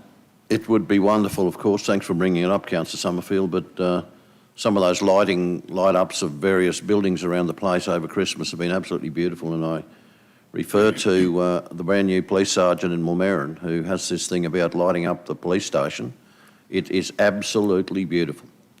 He's done a good job, and makes it look attractive. I guess it's it doesn't build a bridge between the community and the police sergeant, and just show what an amazing job that he's actually done and how much the community is. But thanks for reminding me of that very little point, Nancy. Sorry about it. I went on with it a bit, but So could I just ask, does he do the cells as well? sorry. Does he decorate the cells as well? Well, I haven't been in there for a while to see. Councillor Carroll. Thank you, Mr Mayor. Look, on that, Justin, you brought to my mind, and I think, perhaps it does belong in your area, Stuart, but I'd just like to congratulate and thank all the people. Recently, I've been driving around a lot of the small communities at night time, and even just in my area, which is a new area to me, in Middle Ridge, the effort and time and the expense people have gone to light up their house and gardens and everything else, and what a joy and what joy it brings up in Jutson Street the other night, just on dark. I noticed families going past the place with their little hands pointing and sighs of wonderment coming out of the kids. So thank you to all the people that are in our TRC region that have gone to the trouble and the expense and of lighting up their houses. I think it's wonderful, along with, of course, what the Lions have done in our community. So thank you. Thanks, Councillor Carroll. Any other comments and any questions for the General Manager in Planning and Development? Councillor McDonald. Just a comment, probably, and a question. Just firstly, through you to General Manager Stewart, the timeframes around development services and engineering and plumbing services are pretty phenomenal, really. A lot of 100%ers there in timeframes. And I just, from a community member reading the report, the material change of use, and we've spoken about this regularly, I just wonder whether we should report this in a slightly different fashion, because as I understand it, and you've rightly pointed out on occasions, quite often it's not through our planning development services that there may be a lack of being able to determine it within statutory timeframes. And I just, that really is a bit of probably a blight on the rest of the report.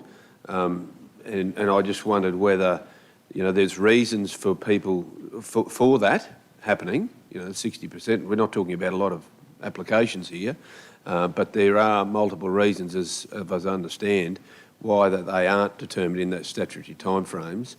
More importantly, what's the implications of them not being determined in that statutory timeframes? And I think that's probably more where I'm heading. Yep. It's always good to be able to undertake the DA applications in a expedient and expeditious way. The difficulties often is that there's insufficient documentation of the applications when they come in, and there is a request that goes out for further information. And different applicants take different amounts of time to do that. So that's particularly with impact assessment applications. With code assessment, it's a little bit more time-bound in a sense, because it is code accessible, and they tend to be dealt with within timeframes. But the occasional one isn't. For example, the large pine trees application that everyone knows about in Neil Street there, that one's been going. That's a code assessment application, but that's been around for a long time because there's disagreement between council and the applicant as to what's too close to the tree and what's not. So that's being resolved, but there are lots of issues that do hold up MCUs in particular, and they're not as clean cut as, say, operational works, which are black and white usually, engineering, it's either right or it's wrong, so it's a little easier in terms of getting the 100% in regard to that. But MCUs, it does rely on getting the proper documentation in, and sometimes it takes a bit longer than it probably should. So I guess if I could just get clarification, Mr Mayor, through you to Stuart. So when we say determine within statutory timeframes, are they our timeframes that we've set, or are they a state? No, they're legislative. They're actually in the Planning Act. So therefore, what's the implications then of not completing them in that time? For impact assessment, very little, but for code assessment, they can become, they can be deemed approvals if we miss the time mark, and there's a bit of a process there. The applicant needs to put in a form saying he is claiming or she is claiming that it's a deemed approval. However, and that would be a problem. It could be a problem, but we don't have, thankfully, we are generally negotiating with our applicants all the time, particularly code assessment. If in fact they can't, or we can't meet that time frame because we're waiting for information, we always get agreement from the applicant to stop the clock. So that assists us in meeting our statutory requirements, and it won't be deemed approval. If in fact an applicant doesn't wish to stop the clock in a situation that could become deemed approval, it forces council officers' hands to issue a refusal. That's the option, and generally most applicants will be happy to stop the clock. So I just wonder if it would be useful not to add an extra layer of complexity, but when it's just 15 material change of use, whether it could be split into code or impact so that you get an understanding of what's statutory and what's not. Yeah, we could do that. The difference with the impact assessment is that the applicant then can take it on as a deemed refusal. That's the difference. Impact, deemed refusal; code, deemed approval.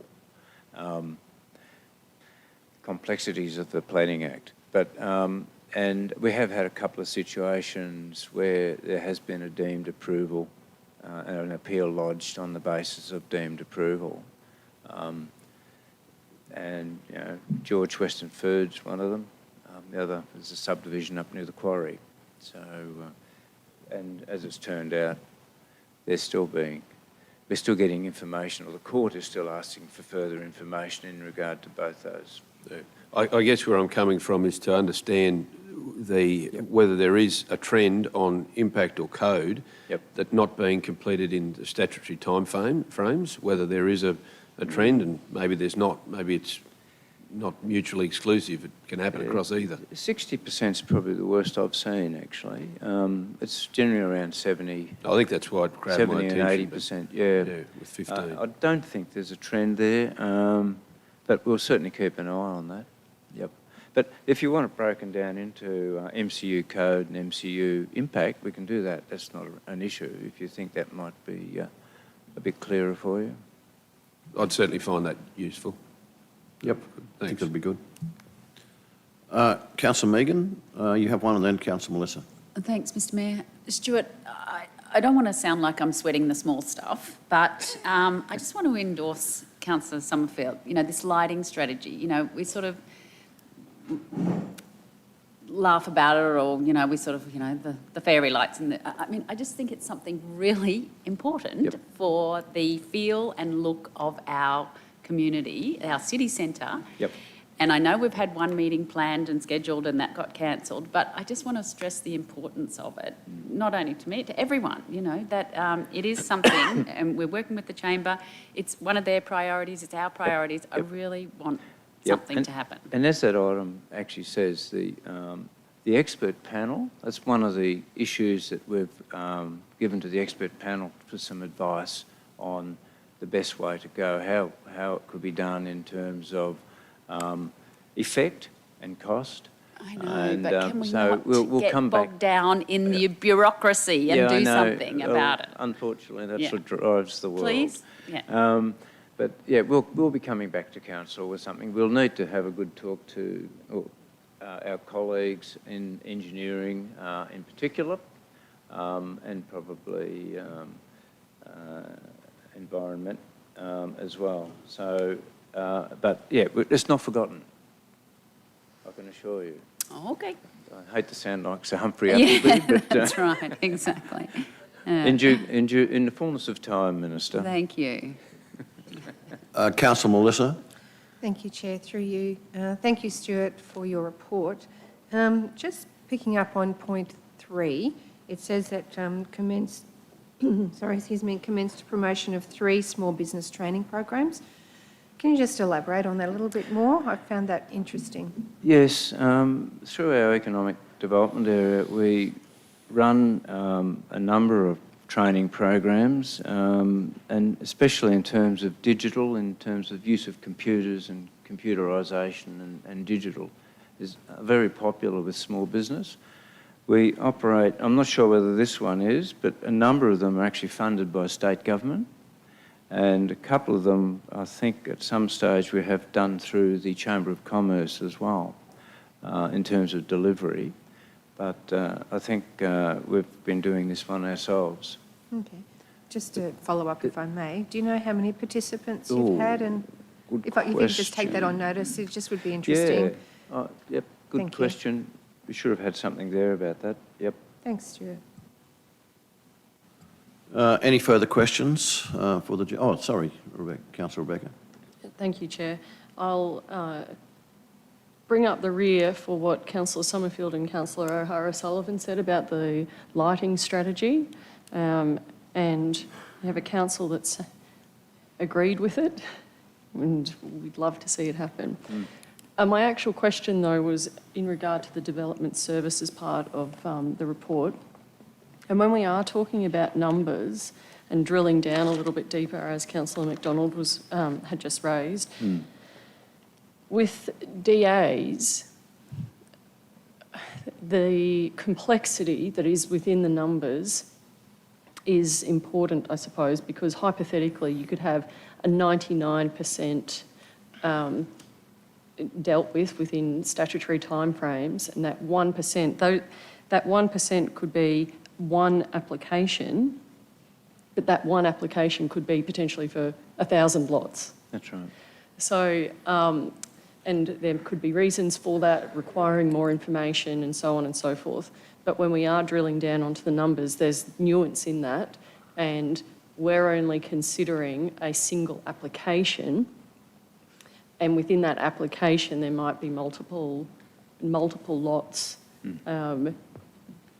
that are to be considered. So there's just, if there is a way that we can understand if there are applications that are requiring more time, that have multiple lots involved, maybe that would be instructive for councillors as well.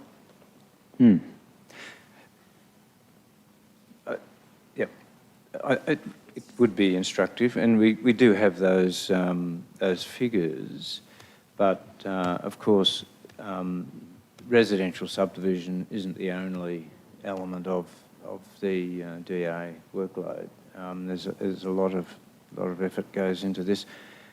Some of those larger estates, it's interesting, you know, Habitat, that's 1,000 lots, and the applicants there certainly provided copious amounts of information in response to meetings with council officers and what have you, and that was approved in pretty quick time, really, about 13 or 14 months for a very major development with many problems, you know, it's both inside and outside certain zones and what have you, which made it a lot more complex. So it was dealt with quickly because of the nature of the application and the information that was given.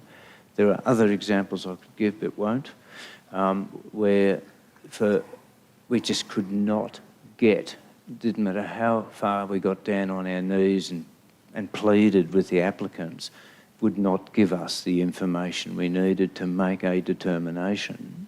And in the end, it's being resolved in another place. So it's, and it is so dependent upon the information that's coming to us as to how we can deal with a lot of these applications, particularly when they're more complex. You know, when you're dealing with things like contamination, for example, which as officers we felt were of great community concern and would be, but there wasn't a similar consideration being given from the other side, and things like that. So, yep, I'm not sure how we could explain or express that more clearly in these numbers, but any questions that you do have, I'm more than happy to. If you've got a query or someone makes a comment to you, come straight to me by phone or whatever, and we'll get to the bottom of it quickly. Any further questions? Can I just simply ask our plumbing people, they were certainly under the pump last time I happened to talk to one of them in the street in terms of the responsibilities they have with the quarantine centre and the timeframes that were being more or less forced on them. How are we going? Yes, very good, actually. Well ahead of schedule. Wow. It certainly has put stress and strain on our friends in plumbing, but yeah, they've certainly, as is always the case, they've given a very good service to our friends over there in Wagnerville, and but also they haven't dropped the ball in terms of other customers throughout the region as well. Thanks very much for that. Any other questions? If not, would someone like to move that the Planning and Development report be received, please? Councillor Megan. Seconder, please. Councillor Carroll. Those in favour? That's carried. We move then to item 10.2, which is the Water and Waste Services report. Damien.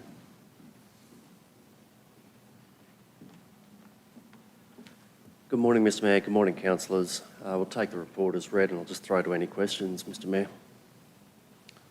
Are there any questions for the GM? Councillor Rebecca, you've got the first question. Thank you, Mr Chair. Thanks, Damien. On page 3 of 4 of the report, the Toowoomba Dams and Wivenhoe system, you've got the first point there. Cresbrook and Perseverance Dams emergency action plans have been approved by the dam regulator until August 2025.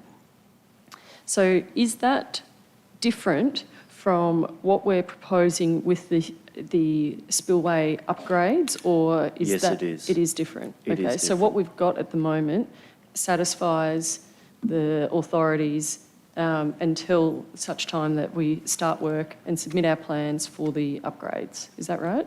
Correct. Once we do the upgrades to the dam, and we had a meeting with the regulator yesterday about the AFCs, the acceptable flood capacities, once we work out what that scope of intervention is, and then we will do more new documentation on how that changes anything in the dam manuals that we have. Yes. Okay, so they approve the plans and then that tells us what we do with our upgrades. Is that...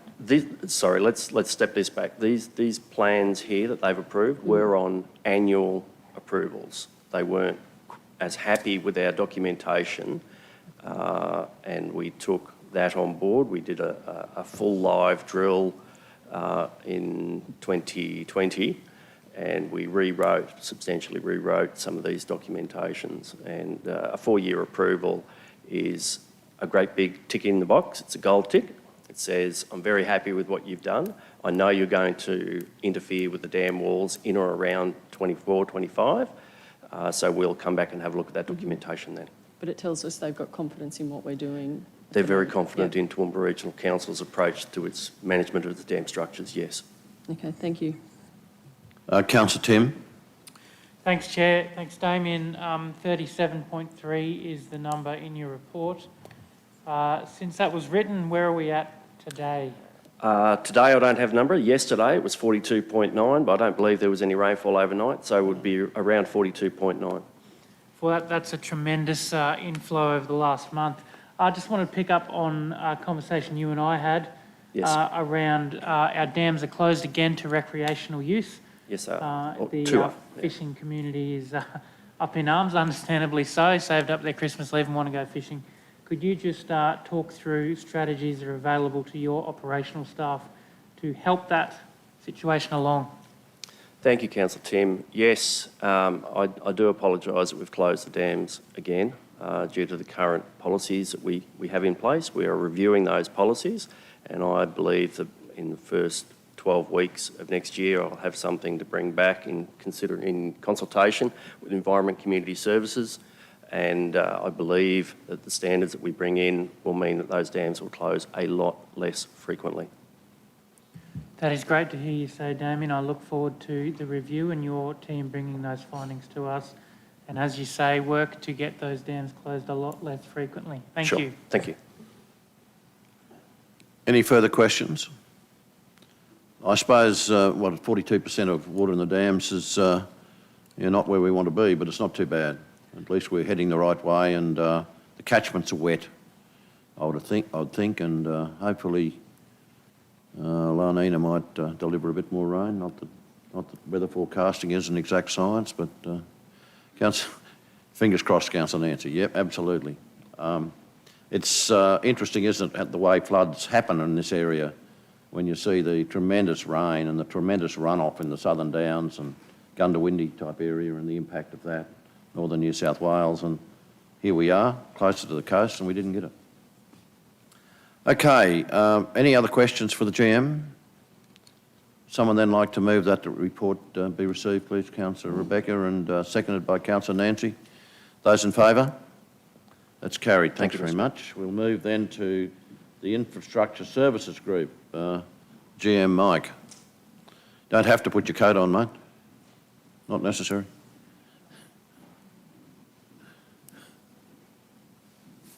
Shouldn't have said that.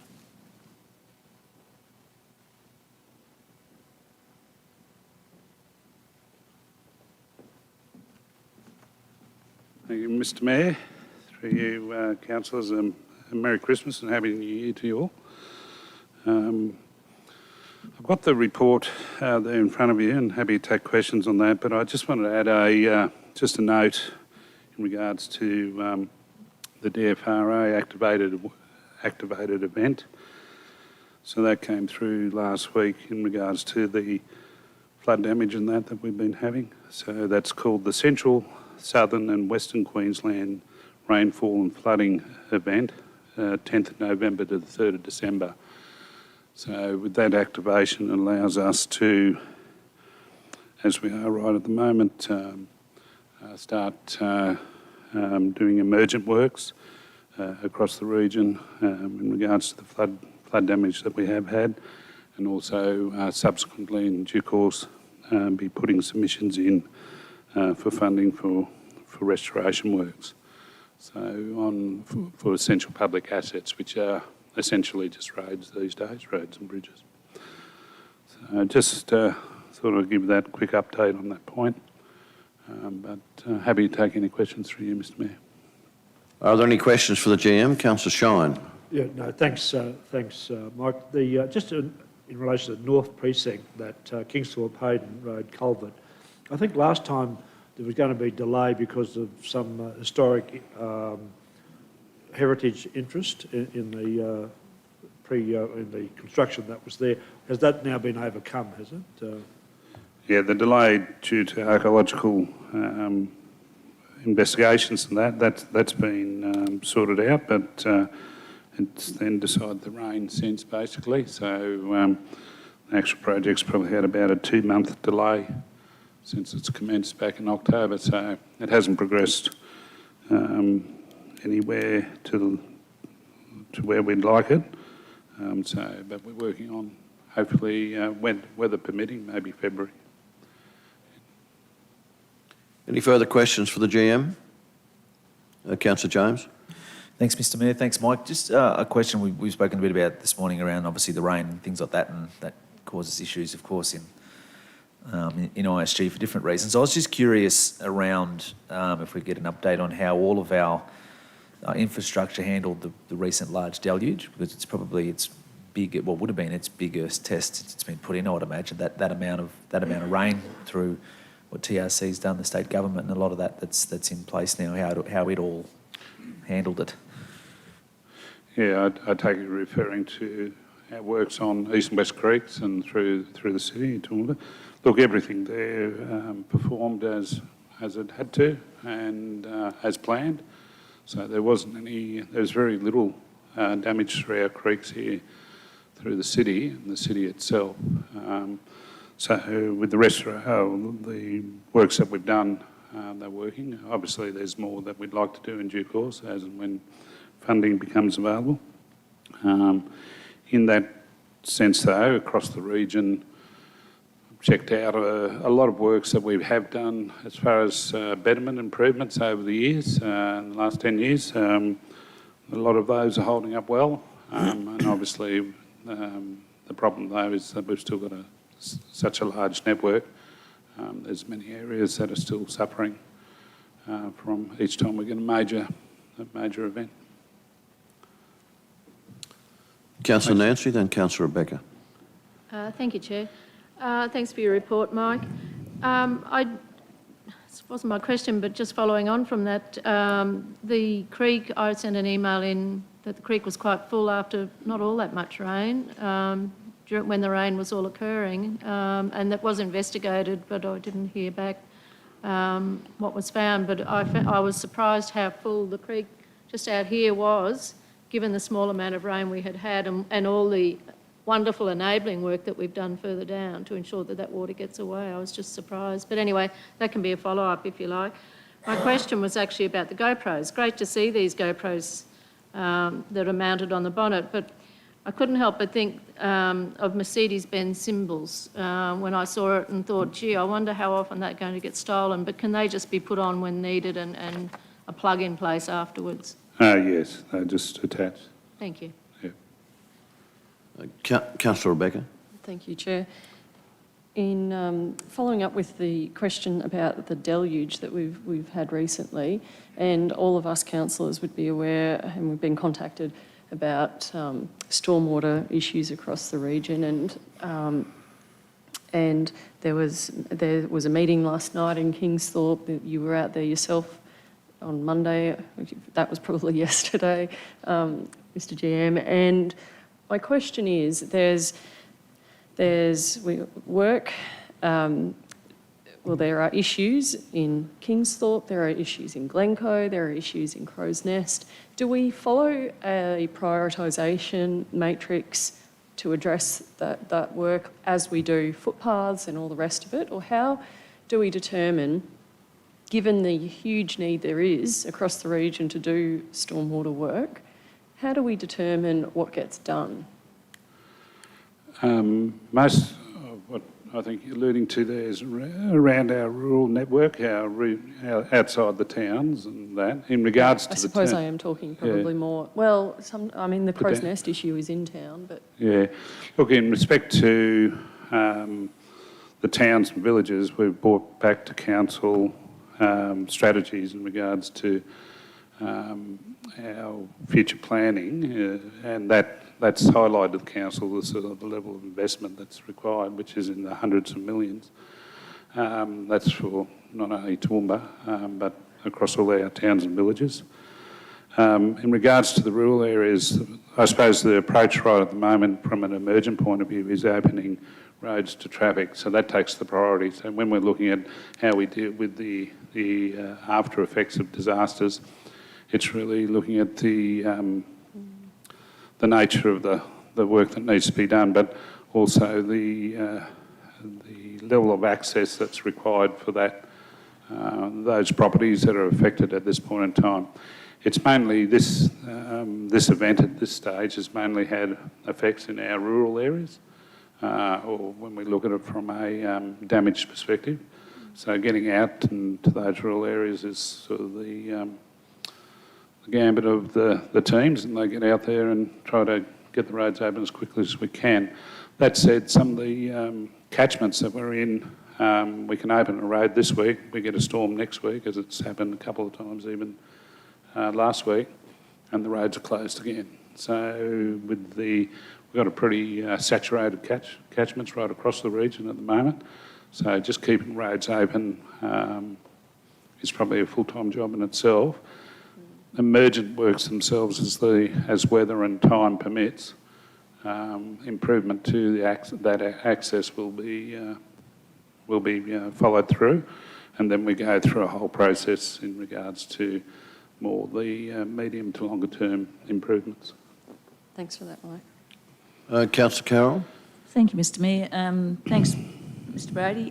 Councillor Melissa and I and yourself and Acting CNM Central, Gary Wilson, went on a bit of a trip yesterday, and we were fortunate enough to be able to go to the Russell Street, to the Ballon Drive detention basin. Really, this council needs to be very proud of the mitigation works that have been done in our Gary Creek catchment, both East and West Creeks, since the 2011 event, and I am extremely proud. And I need to say that our community should have great confidence that everything is and has worked as it was designed to do. And I've actually, when it was raining, I've been up to the confluence up near the Goodshed, had a look at both of the basins, and they are working well. But back to the Ballon Drive basin, there's always been, since it was built, a lot of scouring and whatever there because of the velocity of the water. But Mr Brady, you might tell us, we've had a look at quite an innovative solution that we've started work on up there. And you might just tell the councillors just, what we're doing up there to mitigate in that first part of that, to mitigate and perhaps to stop, rehabilitate that scouring up there, because it's, for me, I think it's quite a very innovative solution to what is a big problem with the velocity at that particular point of East Creek. Thank you. Thank you, Councillor Taylor. In regards to the reach of the creek between upstream of the Ballon Street Basin, Ballon Drive Basin, and Stenner Street, the channel through there, has always scoured, but I've probably in the last few years the scouring has got quite significant. So we are going through a lot of time and effort's gone into modelling to try to work out a way of slowing down the water flow between Stenner Street and the basin. And we've put in some off-stream sections to spread the water and slow the water flow down through that reach. There's a lot of major works happening there now, and that'll go on for the next couple of months as we go through. And basically, very large rock lining of the creek, plus putting in these soldier walls every probably 50 to 100 metres down the creek to assist in reducing the velocity as it comes down to the basin. So that's a project that's in play at the moment. The team are doing a good job, and again, it's weather dependent as well. But the next couple of months should see that completed. Mr Mayor, if I could just have a follow-up comment on there. We saw some pictures on their phone of how just the first component of that had been added, and we had that fairly heavy rain event, and it was pleasing to see and quite fascinating to see how this little mini dam of large stones had actually deflected the power a little bit. So I think it's very interesting, and if somebody might like to go when they resume and have a look outside the fence to see what's happening, it's fairly interesting. Perhaps council might like to go and have a look. Yep, I was there the other day, had a bit of a look. That's very good. Any more questions for the GM? Councillor McDonald. Thanks, Mr Mayor. Through you to GM, General Manager Mike. Mike, in regard to the transport and drainage, the first two dot points on page 1 of your report, can you just explain the impacts of the first dot point, required mandatory adoption of the Queensland Guide to Temporary Traffic Management from the 1st of December, so it's only just started, in regard to local industry, what that actually means for council, and secondly, the commentary may be enough for the heavy vehicle regulator, but again, what impacts that has on our operational team for council being what's seen as a spike in heavy vehicle regulator permit applications. What impact is there on council operationally, in other words? The first one's quite significant in many cases, not just for council, but for anybody that wishes to undertake works within Road Reserve. So the changes that have come through, well, again, this runs under the Manual and Uniform Traffic Control Devices, which is a legislative document under the state government. And these changes that they've brought into industry and ourselves, obviously we're part of the broader industry, in that the focus on safety for temporary traffic management is at another step up, I suppose. The role that they've given local government is a broad monitoring role. It's called monitoring, and we've asked for some legal advice in regards to the level of monitoring that is expected of council, or what does monitoring mean? Because is this more than just our own works, to the sense that we may have to be monitoring all works on our network, which is, if that is to be, that's huge. It's well beyond our resources that we have available. We can't, keeping tabs on ourselves is a big enough job in itself. So that challenge is significant. That said, local industry in itself, doesn't matter who, contractors or whatever, or people, developers or those that are doing works, again, the requirements there are quite significant, and the need for them to be abiding to those regulatory changes. They need to also step up at the end of the day.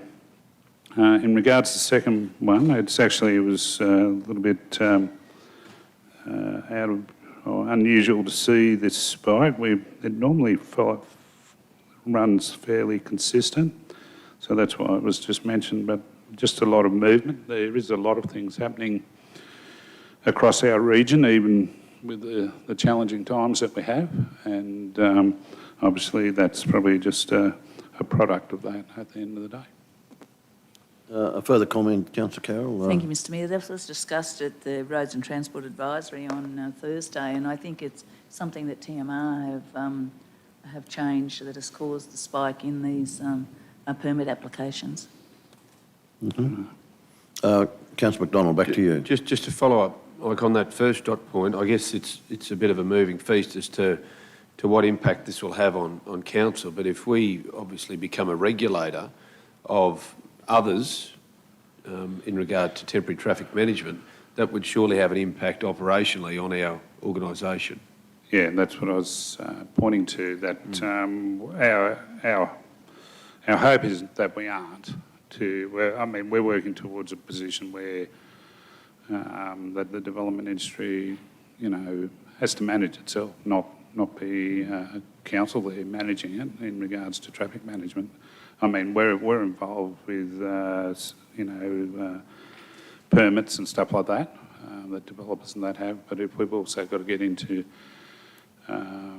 monitoring others, that becomes a very complex field, and probably a legal minefield at the end of the day as well. So our intent is to get to a position that, the industry outside what we need to manage ourselves is self-sufficient in that space.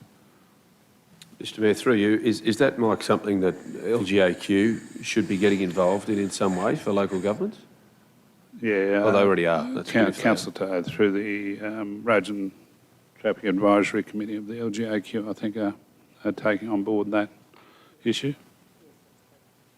In that particular role, could there be legal liability hosted on us, put on us? This is why we're getting some legal advice currently to actually understand what the expectations of local government are.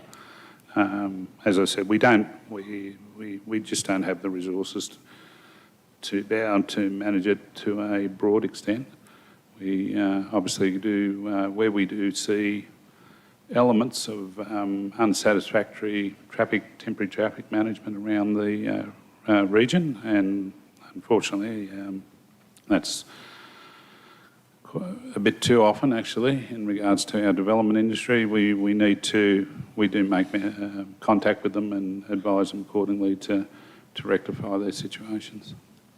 Councillor Carroll, you had a further comment? Thank you, Mr Mayor. Yes, I did. Around the heavy vehicle permits, there was a motion passed at the recent LGAQ conference.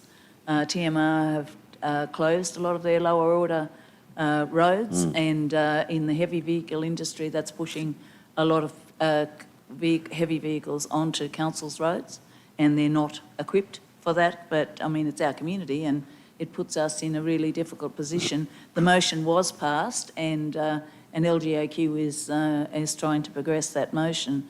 But you know, we'll just have to continue to lobby in that space, because it's affecting not just our council but all councils, and particularly with the wet weather we're experiencing at the moment. You know, there could be causing a lot more deterioration to our roads, which aren't built for them. Thank you. Thanks, Councillor Carroll. Are there any further questions for the GM? If there's not, would someone like to move the receipt of that report, please? Councillor Melissa and Councillor Carroll. Those in favour? That's carried. Thank you, councillors. Thanks very much, Mike. Environment and Community Services, Kevin. Morning, Mr Mayor and councillors. The Environment and Community Services Group report is on the agenda, so I won't say I'm happy to take questions, but I will.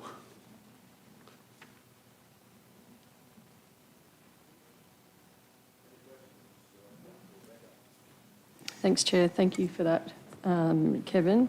Through you, Chair. The last page of your report, Kevin, there's a dot point under Property Services about the renewal of grazing licence over surplus land along the Heritage Trail in Yarraman.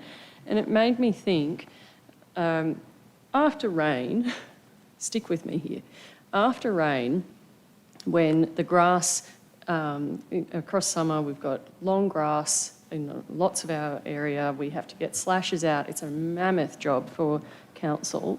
Does our policy have the flexibility of granting more licences for grazing at that time? Because it seems to me that it would be a really neat solution to the problem that we've got when there's rain, hot weather and long grass. Yes, through the Chair, yes it does. It would be for specific sites, and a lot of the growth that we get is in our parks and our streets and roadsides, and even that, the guys struggle to keep up right now, with that. We do have some contract workers that come in and help with that work to manage the peaks that we have. But yeah, we could certainly consider what opportunities we've got for other land that could be grazed. Most people that want to graze it want to have it for a longer, reasonable period of time, but yeah, we could look at that. I just wonder, it might be a neat solution. Yep. Any further questions? Councillor McDonald. Thanks, Mr Mayor. Through you to Kevin, maybe a question on notice, Kevin. In regard to the parks operation and talking about community plants more so than anything, community plants for the public distribution, progressed well in the months of October, November. Principal Depot of Charlton, 7,442 plants and a further 8,287 across the other areas of Crow's Nest, Community Nursery, Peacehaven, Kingsthorpe Recreational Ground, Yarraman Depot, Gumbunji Service Centre and Pitchworth Town Hall. Would you be able to provide information historically, given that the depot has now had a couple of opportunities for people to come and get plants, how that, or the total, but how that's equated from where it was at the Ramsay Street nursery? Just numbers, just as a comparison to see how that's gone. I'll have to take it on notice, and That's fine. I'll just email Just councillors. shoot an email would be great. Thanks for that.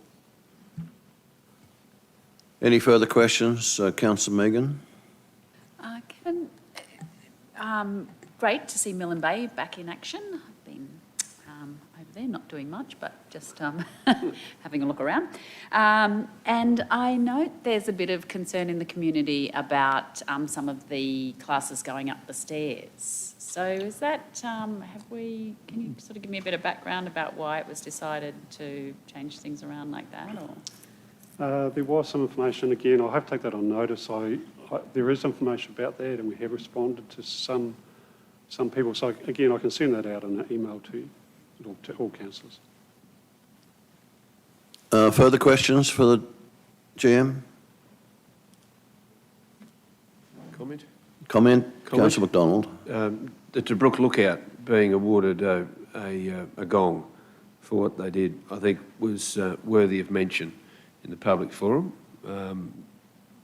That's all, really. I just thought it'd be worthwhile stating that because it was a fairly long process actually to get to that point, but to see it being awarded as a design of a high standard, I think was just the effort that was required. Justified it. Thank you. Thanks very much. Any further comments? Not. Would someone like to move the receipt of that report? Councillor James O'Shea, seconded by Councillor Tim. Those in favour? It's carried. Thank you. We'll move then to Finance and Business Strategy Group report.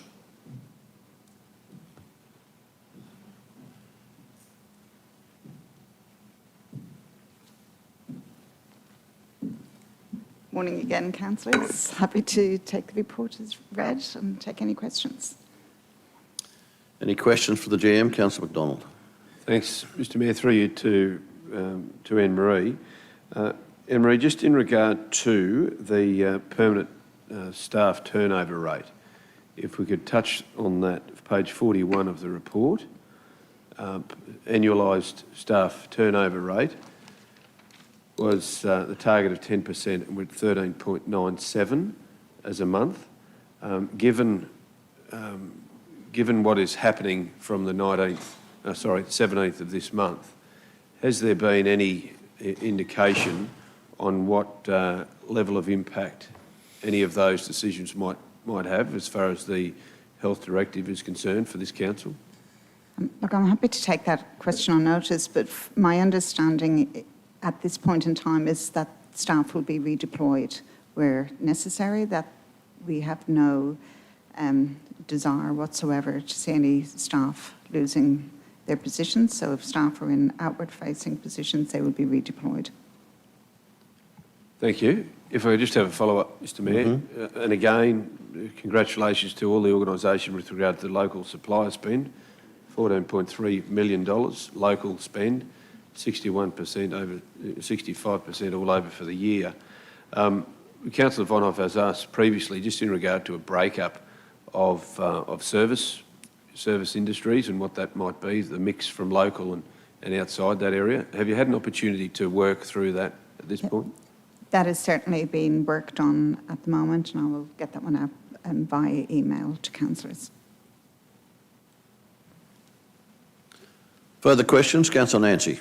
Thank you. Thanks, Anne-Marie. I noticed the mould and the records. I've got a real thing about mould. I'm talking about workplace health and safety here, ensuring that our staff are looked after if they're handling that those mouldy records. Yeah, absolutely complying with all workplace health and safety regulations. Great, thank you. Councillor Rebecca. Thanks, Chair. I wanted to ask about the permanent staff turnover rate, and my apologies, I should have checked the last month's numbers, but I remember raising them at the time and just talking about the trend, and I think at that stage you were saying you expect the trend to reverse. Yes. Is that 13.97 reflective of that, or is it still on the increase? It is on the increase at this time, and we are working through that. Okay, thank you. Councillor Megan. Councillor Mill. Thanks, Mr Mayor. I just wanted to go back to Councillor Vonhoff's question about the outward-facing staff. I just wanted to get a comment from the CEO about that, about the redeployment of outward-facing staff. I hadn't heard that. I didn't sort of know what was happening there. Can I just say I didn't mention outward-facing staff? Sorry. Anne-Marie, maybe. Oh, I'm sorry. Yeah, no, Anne-Marie, sorry. It was off the back of your question about the, I don't know. Anyway, it doesn't matter. When you're talking about the outward-facing staff being redeployed. So I thought the question was in relation to the mandate from the 17th of December. So if we have staff that are dealing with the public and that need to be vaccinated in line with that mandate, we'll be looking to redeploy those staff members. Okay, yeah. Are there any further questions? If not, would someone like to move that report, please? Councillor McDonald has moved it. Seconder, please. Kerry. Councillor Shine. You're right there, Kerry? Yep. All those in favour? That's carried. Councillors, we move then to the CEO's monthly report. Over to you, Brian. Morning, councillors. I'll just take the report as read, but there is a correction on that first section there where I talked about the reduction in the financial assistance grant. There's a typo on the second para where it says 70,000, should be 700,000 in the third line there. So I'll just get that corrected in the minutes. I think there was discussion in relation to the financial assistance grants at the committee meeting, so I won't go into that unless there's any further questions. And the only other thing I had was a COVID-19 update, if there's any questions in relation to that. Councillor Tim, you've got a question? Yeah, thank you, Chair. Through you to Brian. Your report, council facilities affected by health directives are cultural centre, art galleries, museums and historic places. So this is obviously delegated and you've got the power to do that. Museums and libraries and swimming pools are not. That's correct. But art galleries and museums and the Highfields Cultural Centre are. They are. And that's, I'd just like some clarification on that's why some, not the other. That's the state directive, so the state has made that decision, and the state... They've specifically said museums, art galleries and the They Highfields have. Cultural Centre. They specifically said that. They have excluded libraries, so local government libraries have been excluded as they have been deemed by the state as being essential services because of the people that use those, vulnerable people, the role that they have in supporting a community. They've deemed those to be an essential service, so they're not actually subject to the mandate. But those others there, the art galleries, museums and historic places are. Also,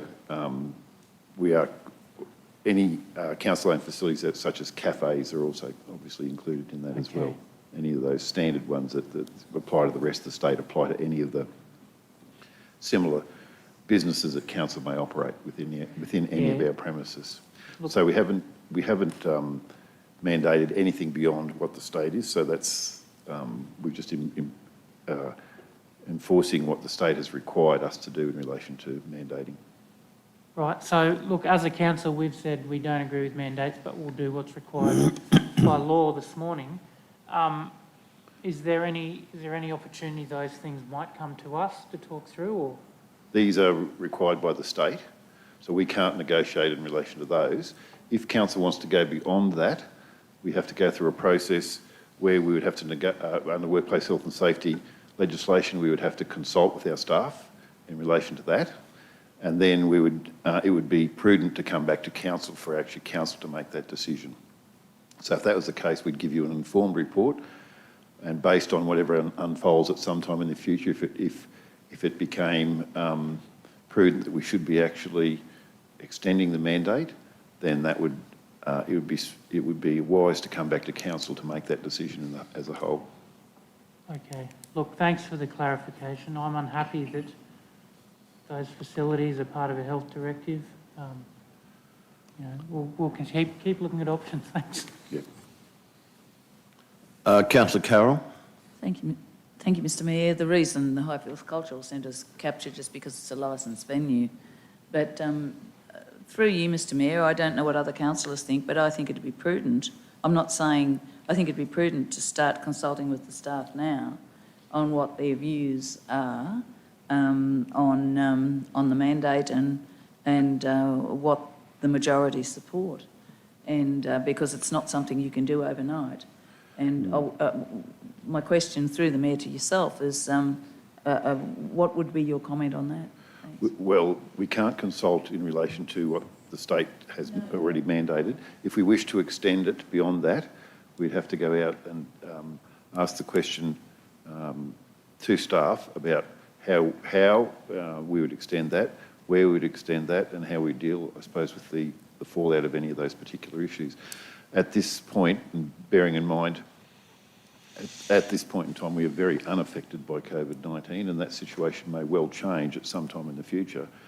We may have to have, depending on how it unfolds into the future, we may have to come back to council after a consultation period, or requesting that we actually commence the whole process to do a consultation period to actually further apply mandates within our own workforce. If that's the case, we'd come back and talk to council about it. Could I have a follow-up, Mr Mayor? That wouldn't be a very quick process, I wouldn't have thought. My understanding also is that once vaccination gets over the 90, I don't know what it is, that maybe the mandates might be waived. I'm not sure, but I heard a discussion on that the other day. So I'm just wondering, you know, if that needed to happen, how long would that process take? Have you got any idea?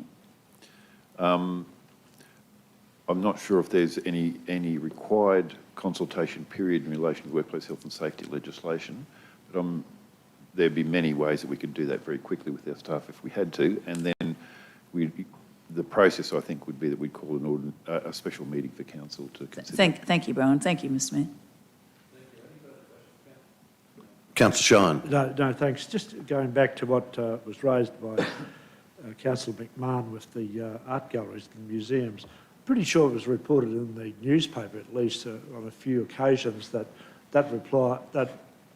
directive applied to state government owned or run museums and art galleries, specifically not saying anything about local government ones. So you're definitely sure that it does apply. I'll ask.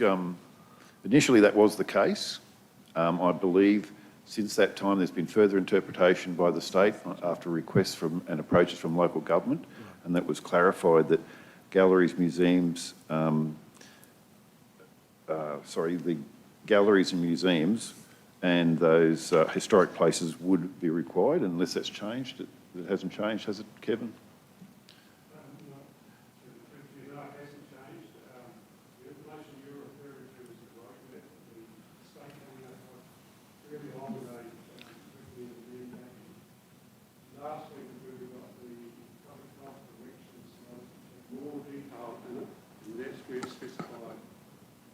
Not only the state-owned art galleries, but also council's art galleries, museums and historic places. Okay.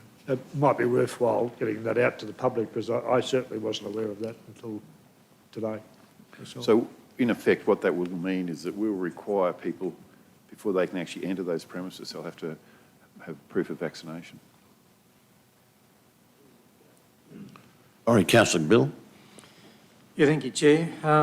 Brian, there was a comment made about the Highfields Cultural Centre and a blanket approach of not being used for community groups and organisations. Firstly, I'd like to make a comment about that. When does common sense prevail when the group of sewing ladies who may not all be vaccinated and may not be able to produce evidence, I can't imagine they utilise the bar facilities, and I know exactly where they sit, and it's separate to the bar facilities. That is ludicrous to make a blanket assumption on all of our facilities. Notwithstanding, there are numbers of community groups that use the cultural centre, and that bar, probably 95 or better % from events and community groups, that bar is not utilised. That section is closed off, and the kitchen is not utilised. So let's have a bit of common sense prevail here. My question, I guess, to you around these mandates is we're getting wound up over workplace health and safety. Do we in fact have any mechanisms under the local laws to set our own parameters and utilising the already effective parameters around masks, separation and other such things, or by the way, being proactive as an organisation to purchase a number of the speed test kits, which will inevitably save people's jobs in the long run? There's a couple of different questions there. Yeah, there in relation to the Lots. in relation to the Highfields, it's what the use of the premise is at the. So it would be captured under hospitality venue. those separate areas, and you've got to think practically about what's the intention and the purpose of the law in relation to that. And it's about having a lot of people in one place at a single point in time. So the ladies who are in a separate area beside there in the sewing group, I'm pretty sure they would be unaffected in relation to that. They would be fine. But if there was a function inside the centre there where people wanted to attend, say a licensed function or a wedding or whatever, then that would apply for that particular component of it. Now, there's a whole range of interpretation that the state has given in their Queensland Health website in relation to interpretation of that, and I encourage anyone who has questions to actually read that, because there is a lot of complex interpretation in relation to that, even in the case of food premises and cafes where it could be takeaway, but you can't. So you can actually walk into the shop, get your takeaway and walk out, but you can't sit down and dine. There's a whole lot of different interpretation in relation to that, and it's all about separation distances and exposure times in relation to COVID-19. It's a foreign concept to us at this point in time, but I think it'll become very real once it gets into our community, and then we'll be certainly much more practical in relation to that. As far as the testing kits go, we're looking into seeing what we can ascertain in relation to those as well, because there may be points at some time in the future where it is affecting, or there's a person who is actually infected with COVID-19 within our workplace. And it would be helpful if we could actually rapid test those people as well who are in the similar workplace. We're doing a whole range of measures that, depending on the rate of infection within the population or within our organisation and our response to that, will elevate as there is more prevalent cases of COVID-19 within our organisation. So we're actually planning that through our incident management response teams at this point in time. I stress a measured response there too, because that would only be in areas where there is critical risk. I don't see we have any well, we probably do have a couple of health professionals, but it would be isolated rather than a general rule of asking everyone to be tested when they're not showing any signs or symptoms of COVID. I would hate to think that we'd be blanket mandatory testing people as well. No, we couldn't require people to be tested, but we could require people to isolate until such time as they returned a negative test, whether that be through their private doctor or whatever. But it may help facilitate a quicker response if we could actually have some of those facilities available through our own areas. So my question about local laws, do we have... No. We have absolutely no ability to tailor-make and try and mitigate the stress around, one, our staff and organisation, two, around the broader community and accessibility to some of these public facilities. And I stress public facilities. I would probably envisage, Mr CEO, you might get a few letters on your desk about people asking for rate reductions because they don't have access to public facilities. You could. That is a possibility. Are you finished, Councillor Carl? I'll go to Councillor Melissa, then Councillor Nancy and Councillor Tim. Councillor Jeff, can you just hold the fort for a moment while I just duck out?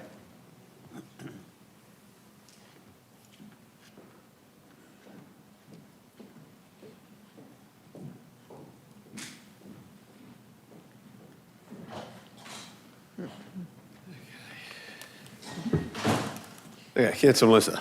Thank you, Chair. Thanks, Brian, for your report. And may I ask, in such times coming up, I really, truly feel for our small businesses. They already collect taxes for the taxation department.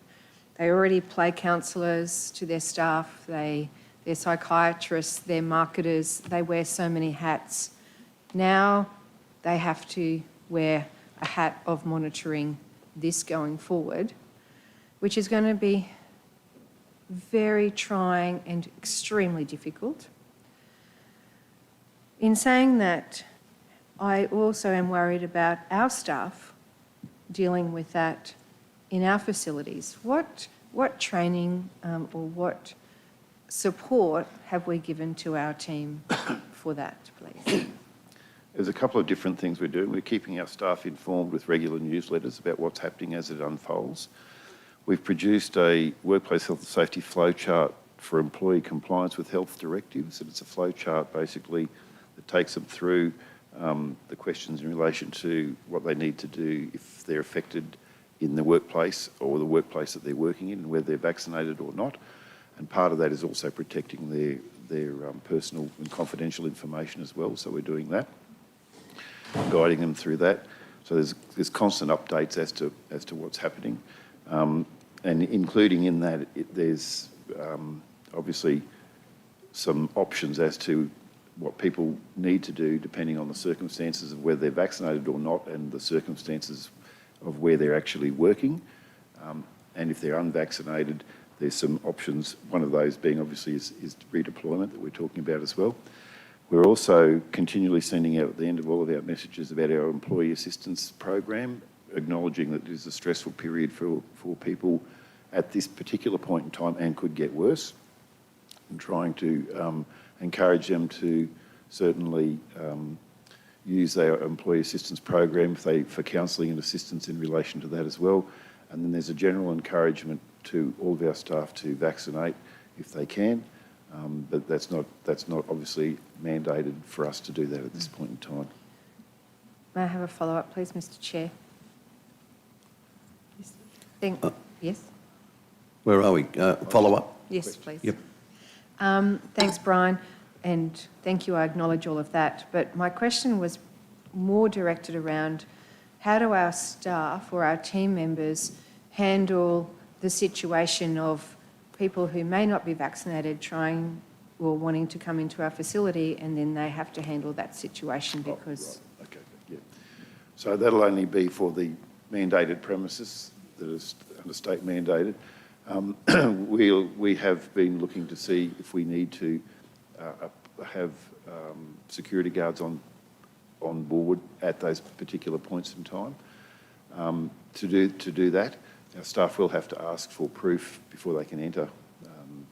And if that's the case, depending on the response we get from the communities, we may have to look at providing additional security in relation to that to protect the workplace health and safety of our staff at that particular point in time.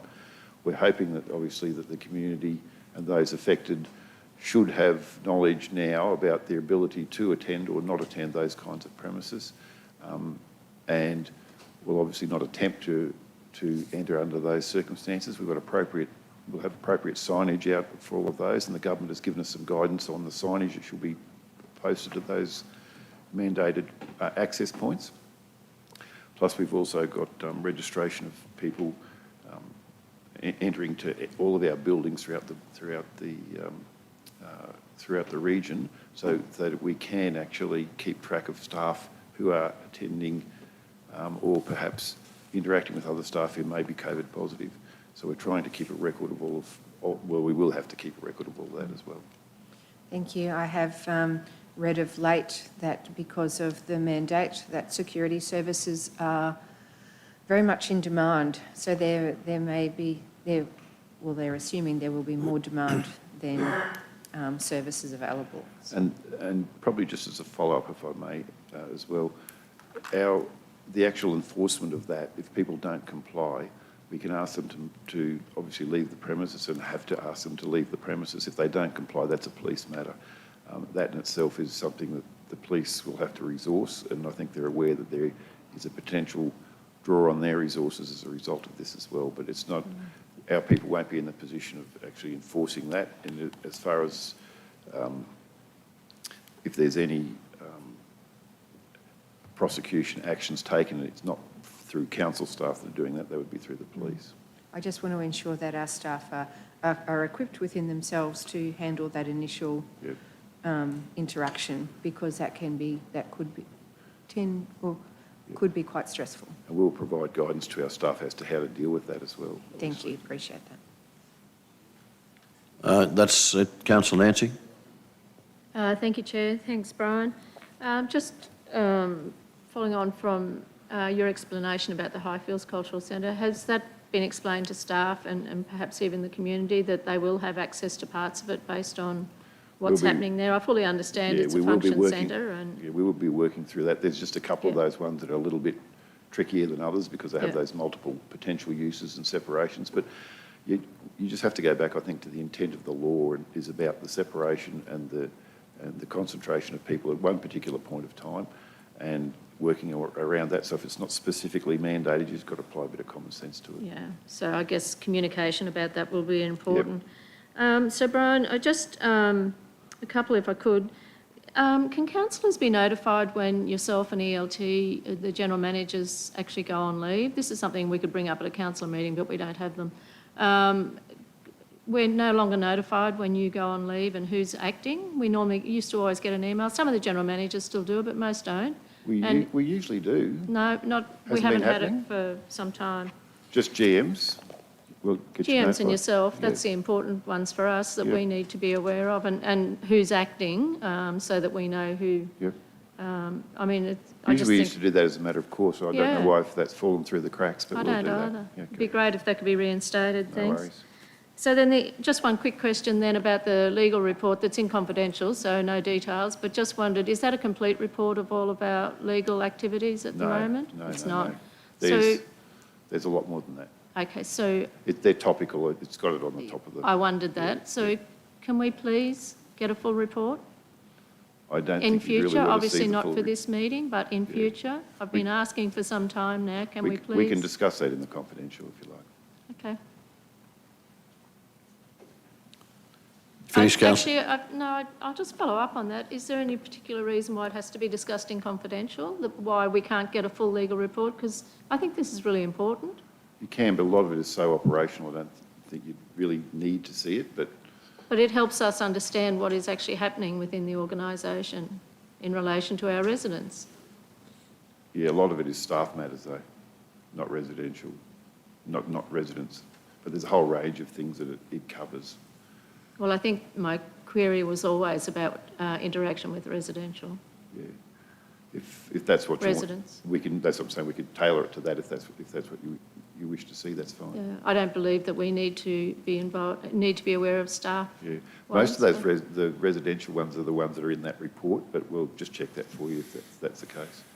But most Perhaps of we those- could just have a number of the number of staff ones as well, but no detail on it if that's confidential. I'm comfortable with that, but yeah, thank you. Okay. Councillor Tim. Thanks, Chair. Just following on from where we were regarding those 3 lots of facilities that you're under law that you have to mandate. We have staff who work at them, which would mean they require to be vaccinated to walk in the door. That's right. Despite we don't have a mandate on all of our staff. So just the ones who work in these. That's right. From the 17th, then we can ask any person who's working on those premises what's their vaccination status. Okay. And is there a policy in place that someone who, for example, would work in the Highfields Cultural Centre could be moved to another area? Yeah, I was just covering that before, Tim, where we've got the, we're developing and finalising that protocol. Yeah, just needed some clarification, sorry. Yeah, it provides a guide to staff as to how they comply with health directives, whether you are vaccinated or unvaccinated, in your workplace, depending on their own statuses of vaccination. Okay. So no one's going to be losing their job at Highfields Cultural Centre? Well, our option is to look at relocating those people to somewhere else if we can have them productively employed elsewhere at this point in time. Thank you. Brian, can I just ask if the likes of the Highfields Cultural Centre, which is such a critical part of many sections of the community, can't be almost repurposed and certain things that would create the issue not be recognised for quite a while ever this issue's going? Can it sort of be demaned or something? It is dependent on the use of the premises. So if the premise isn't being used for any of the purposes that are mandated, you don't have to have that requirement. So it would mean that you wouldn't be able to do weddings, those kind of things. You wouldn't be able to do those functions in there. Sorry, you could do them, but the people would have to be vaccinated to actually enter the premises. So it's not as a matter that you can't use them, but those that aren't vaccinated can't enter. Well, I was referring particularly to Councillor Carl's comments in respect to the knitting group or the sewing group or whatever it might have been. That's fine. They're fine? Yeah, they're fine. Okay. Yep. Didn't pick that up. Okay, thank you.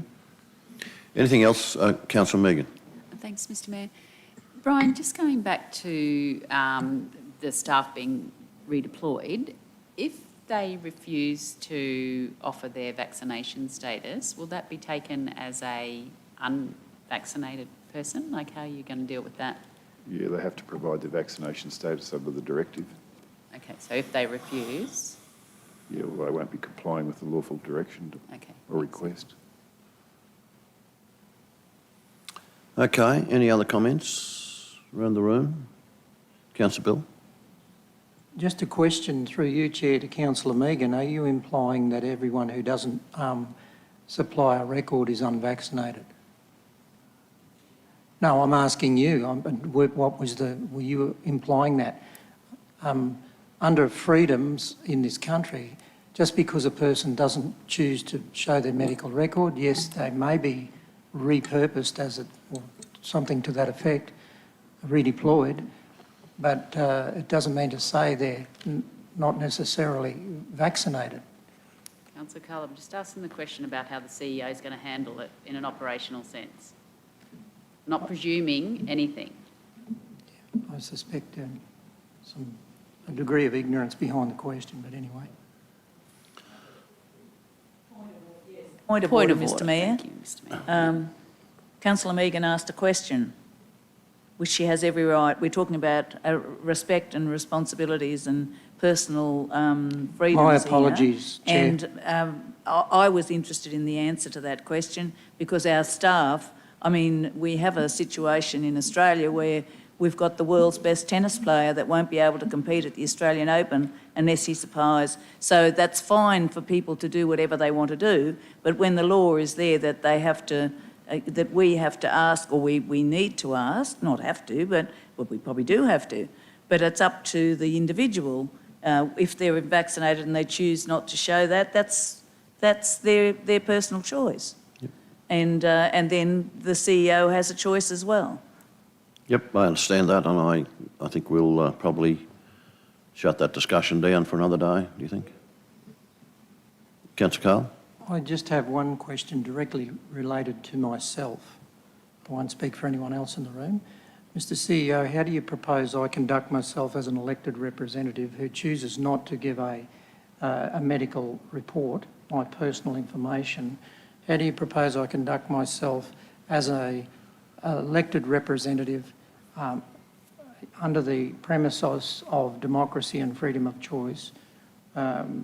Will you be taking some measures to notify me as a councillor if I don't conform? I would like to be protected as a councillor as part of this organisation as well. You have a responsibility to comply with the law. That's all that council can ask you to do. So you need to comply with the law, but that would include entering, if you were to enter any premises where a mandate was applicable, they could freely ask for your vaccination status, and if you didn't provide that, you wouldn't be allowed to enter the premises. So I don't know if that helps, Bill. not really. I'm just wondering how I conduct in my official capacity as an elected representative to perhaps attend an event, and it may be one of these off-limit events. I just wonder how I equitably represent a community under these mandates. Unfortunately, under the current mandate, if it was one of those premises that required vaccination status before you entered, you wouldn't be able to enter, so you wouldn't be able to participate in that forum in relation to that. Thank you. I may seek some further advice from you at a later stage. Yep, happy to give that to you. Okay, any further questions for Brian? If not, would someone like to move the receipt of that report, please? You've moved? Councillor McDonald has moved, seconded, please. Councillor Melissa Taylor. Those in favour? Would someone like to move that we adjourn for lunch? It's 12 o'clock.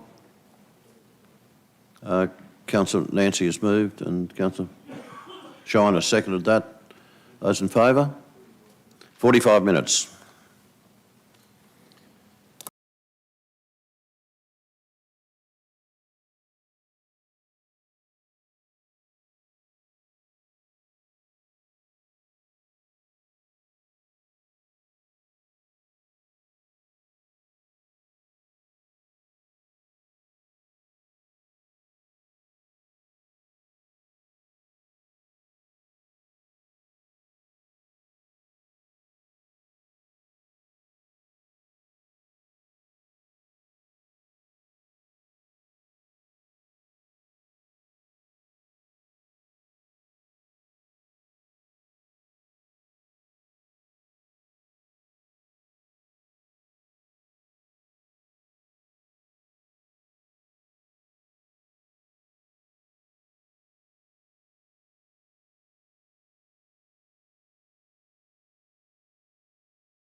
monthly report. I hope you're happy to take it as read. I have a few additions to it that aren't in your minutes, and they'll be added.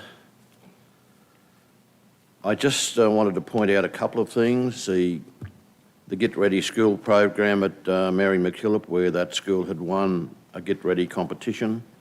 Jonathan Thurston was there, and it was a very inspiring moment for those young people. I have also met in a group of people with the acting CEO of Inland Rail, Rebecca Pickering. That was very worthwhile. One of the things I'd like to just briefly talk about is that yesterday I was at the MS Queensland Disability Apartments in Hume Street, and if anyone wants to see something that's been done beautifully and something that we definitely need in the community, it's well worth seeing. The thought has occurred to me that with the shortage of social and disability housing, and remembering a report that Jade Bebington brought to us here some time ago, I just wonder if there's not an opportunity for us to become involved, hand over some land to a not-for-profit, have the potential, of course, to do something about infrastructure charges if all of the council agreed to that, or the majority did, and give another not-for-profit group looking after some of the people who so desperately need looking after. If you get a chance, please go and have a look at the MS thing up in Hume Street. It's absolutely beautiful and doing a great job in the community. The only other thing I'd like to mention is that the 30th of November, when we had the TRC Organisational Awards at Highfields, for those of us who were there, I don't know whether you got the feeling that I got, that all these people who were nominated for awards and were getting awards, and many other people who were there, had a real passion about this organisation. And I think it was a real lesson for me in terms of our staff and how valuable they are, but also, and particularly, how passionate they are about their job. Are there any questions? Councillor Shine? I was just wondering whether you would repeat the dance routine at Norberrum that you performed at the Crow's Nest over 80s. It was well received. Councillor Shine and I were at the Crow's Nest over 80s, and it was a very happy, there weren't a lot of people there, but it was a very happy occasion, and I think those kind of parties are a great way of getting to meet people. It was a beautiful event, and he's just preparing me for what might happen on Friday in downtown Mulmerran. Any other questions? Someone like to move the receipt of that report, please? Councillor O'Hara-Sullivan and Councillor, was that you, Councillor Nancy? Yep, Councillor Nancy. Those in favour? That's carried. Just one of the things that I will add to it is that I was very happy with the interaction I had with the Chief Superintendent Jason Lawler of the Queensland Fire and Emergency Services, particularly in regard to the flood. He was available, just simply ringing me to see if everything was all right, as the police did. And I think, apart from that terrible incident where there was a person lost, it went pretty well. So those in favour of that report? It's carried. We'll move then to reconsidering deferred council report of the 8th of December, a request for sponsorship for the Toowoomba Languages and Cultural Festival. Kevin, I'll hand over to you in the first instance. Thank you, Mr Mayor. Councillors, you'll recall this report was debated last week at the Environment and Community Services meeting. There was some further information that councillors had requested be provided, particularly from the organiser of the event. We have gone back to the organiser, and that additional information has been included and circulated in the document you've got now. So I will hand over to Darryl and Roberto if there's any questions or clarification that you need.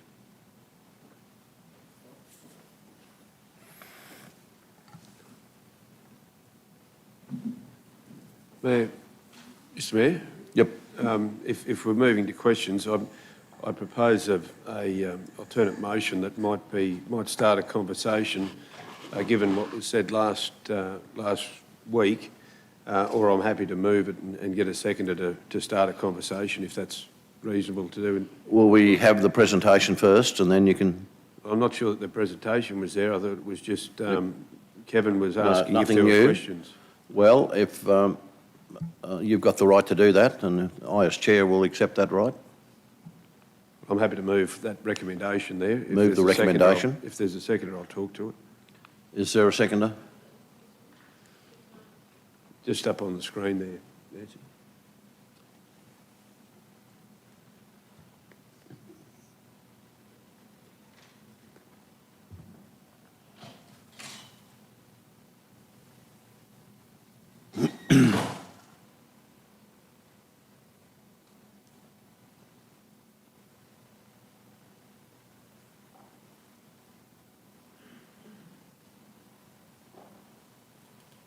Councillor Carl, maybe I'll get a seconder first and then... Councillor Summerfield, you're happy to second? Good. Councillor Carl, you have a question? Yeah, question through you, Chair, to the officer, Darryl. Darryl, can you refresh my mind? The original motion was for? $29,000. That's inclusive of the COVID loading. Yeah, right. Thank you. Councillor McDonald, if you wish to speak to the motion. Mr. I will speak to the motion, and you'll note, councillors, and Councillor Carl's picked up on that, as have all councillors, I would assume, that the major change from the dollar amount is inclusive of $8,000 of COVID, which was further information supplied to the meeting today for the event, taking that from $29,000 to $33,000. But more importantly, I guess, are the motions 2 and 3 that are part of this motion, and I'm more than happy to talk to those. Number 2, that council officers continue to work with TIMS, we'll call it TIMS, Toowoomba National Multicultural Society, in identifying event financial and in-kind partners to deliver a financially sustainable Toowoomba Language and Cultural Festival 2022 and beyond. So if I talk to that briefly, Mr Mayor, we've seen through the additional information provided, and I would suggest to you that some of that should have even been in confidence, in my personal opinion. However, we've seen that there has been some level of distress in regard to reductions in funding from a variety of sponsors.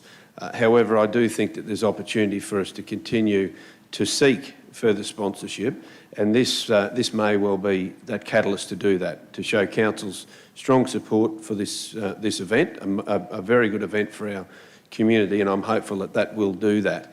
One of the areas I mentioned last week was in regard to, and I know that it was further information was provided today, was in regard to funding sources from the events part of the Queensland Government through Tourism Events Queensland, and I know that the Southern Queensland Country have been speaking with TIMS only in the last couple of weeks in regard to a deputation for Tourism Events Queensland, which will take place in mid-January, just through timing. And there is some level of confidence about a good hearing from Tourism Events Queensland. There's also the other option through sport and recreation, by adding an element of sport, which has happened in the past and it hasn't been sought for funding around that. And the Department of Sport, which includes housing, digital economy, communities, all of those areas, this festival actually sits beautifully with their aims and objectives of Activate 2.0. So I do think there's things that have developed over the last probably few months that TIMS may not have been aware of, or indeed our organisation may not have been as acutely aware of. The third element is that the TIMS remain eligible to apply for an appropriate council community grant program to support the Toowoomba Language and Cultural Festival 2022. Now, that means that for elements that are outside of the scope of sponsorship, and let's not confuse them both, because sponsorship is around the return on investment that council will get, be it social, financial, environmental, whatever that may be. A grant is a sheer grant for a particular purpose. So they will be eligible with this motion in place for a grant of one of the programs, not multiple programs, one of the programs. The challenge, of course, that there is with that motion, and I'll raise it now, is around timing. Because the next round of grants won't be known until April. This event has been pencilled in, or if not penned in, for May of next year. So there is a timing constraint, and I'm fully aware of that, but this will give that opportunity right at the end to say, well, here's something that we didn't know we need council support of. And the final one is just simply an agreement to execute the sponsorship by the Chief Executive Officer, of which one word was removed from there around negotiate and execute. So execute is what that is. That's where it's come to from this point. More than happy to talk more if I need be, but it's moved and seconded, so we can go into debate if need be. Anyone wishing to make a comment, or is anyone wishing to speak against the motion? Any comments around the room? Councillor Tim? Thanks, Chair. Just a question to Councillor Jeff, and maybe with the officer involvement. So we originally had this for 29. This puts us at 33. This puts it at 41, I think, if my maths is correct. We were told in the original committee meeting that we didn't have budget to go anywhere at all above the 33 that we had offered, and we've almost, $8 or $9 grand above that. Is council officers confident where we can find this money? I mean, we were told any more would need to go to Can I just clarify the numbers first for Councillor McMahon? So it was 25,000 plus 4 for COVID. Yep. So it's 25 plus 8 for COVID. Takes it to 33. Right. Inclusive of the 8. That's the difference. It's an extra 4,000 for COVID, which was further information supplied to today's meeting. Thanks. And through the chair, yes, you'll recall I was quite deliberate about the fact that if you were going to give the increased amount that you were discussing at the committee meeting, then we wouldn't have sufficient budget to be able to cover that. I was suggesting we take it out of our current budgets and review that at BR2, if that was the case. With this amount that we're talking about, $4,000, we can cover that from existing budgets. Thank you for that clarification. That's all I need. Thank you, Chair. Anybody else seeking any clarification? Councillor Bill and Councillor Carroll. Thanks, Chair. Through to perhaps Kevin or Darryl.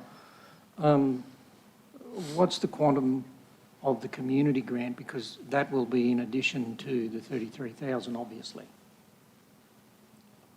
Depending on the grant program they go for. So the eligibility, if that motion goes through, they'd be entitled to apply and still have to go through that rigour, so there's no guarantee they would get that. The event one would probably be the one that I figure would best suit in terms of what they're doing.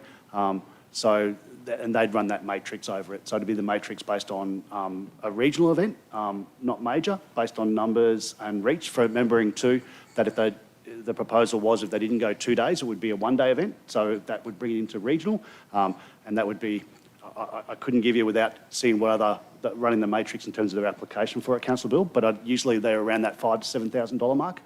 Has what we've funded traditionally through the events program, and then it was community support for an element, and they would need to show what that might look like in terms of the community benefit there, and it might be an element that they're trialling new this year under it. Maximum for community support would be $2,500. So I would imagine they would be going for the $5,000, given the terms that were presented to us in the committee meeting that they wanted to go to a 2-day event. Well, that's I just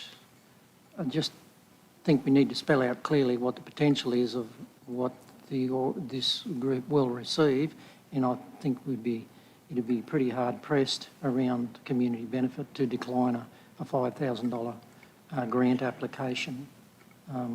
So how far does that see them short of being a 2-day event in there? What was the original amount they requested? 150,000, Councillor Bill. So and I it's think like that was what we talked about at committee, was anything under 150 from the sponsorship application purposes, then it would automatically revert back. So in terms of whatever dollars council approve under 150 would revert back to a 1-day event. And I think in the information that we passed on to Tim's via Giddy that provided to councillors for this meeting, so when it was deferred, I think it was $78,700 that Tim's talked about needing council support for to see that festival run back to a 1-day event for it.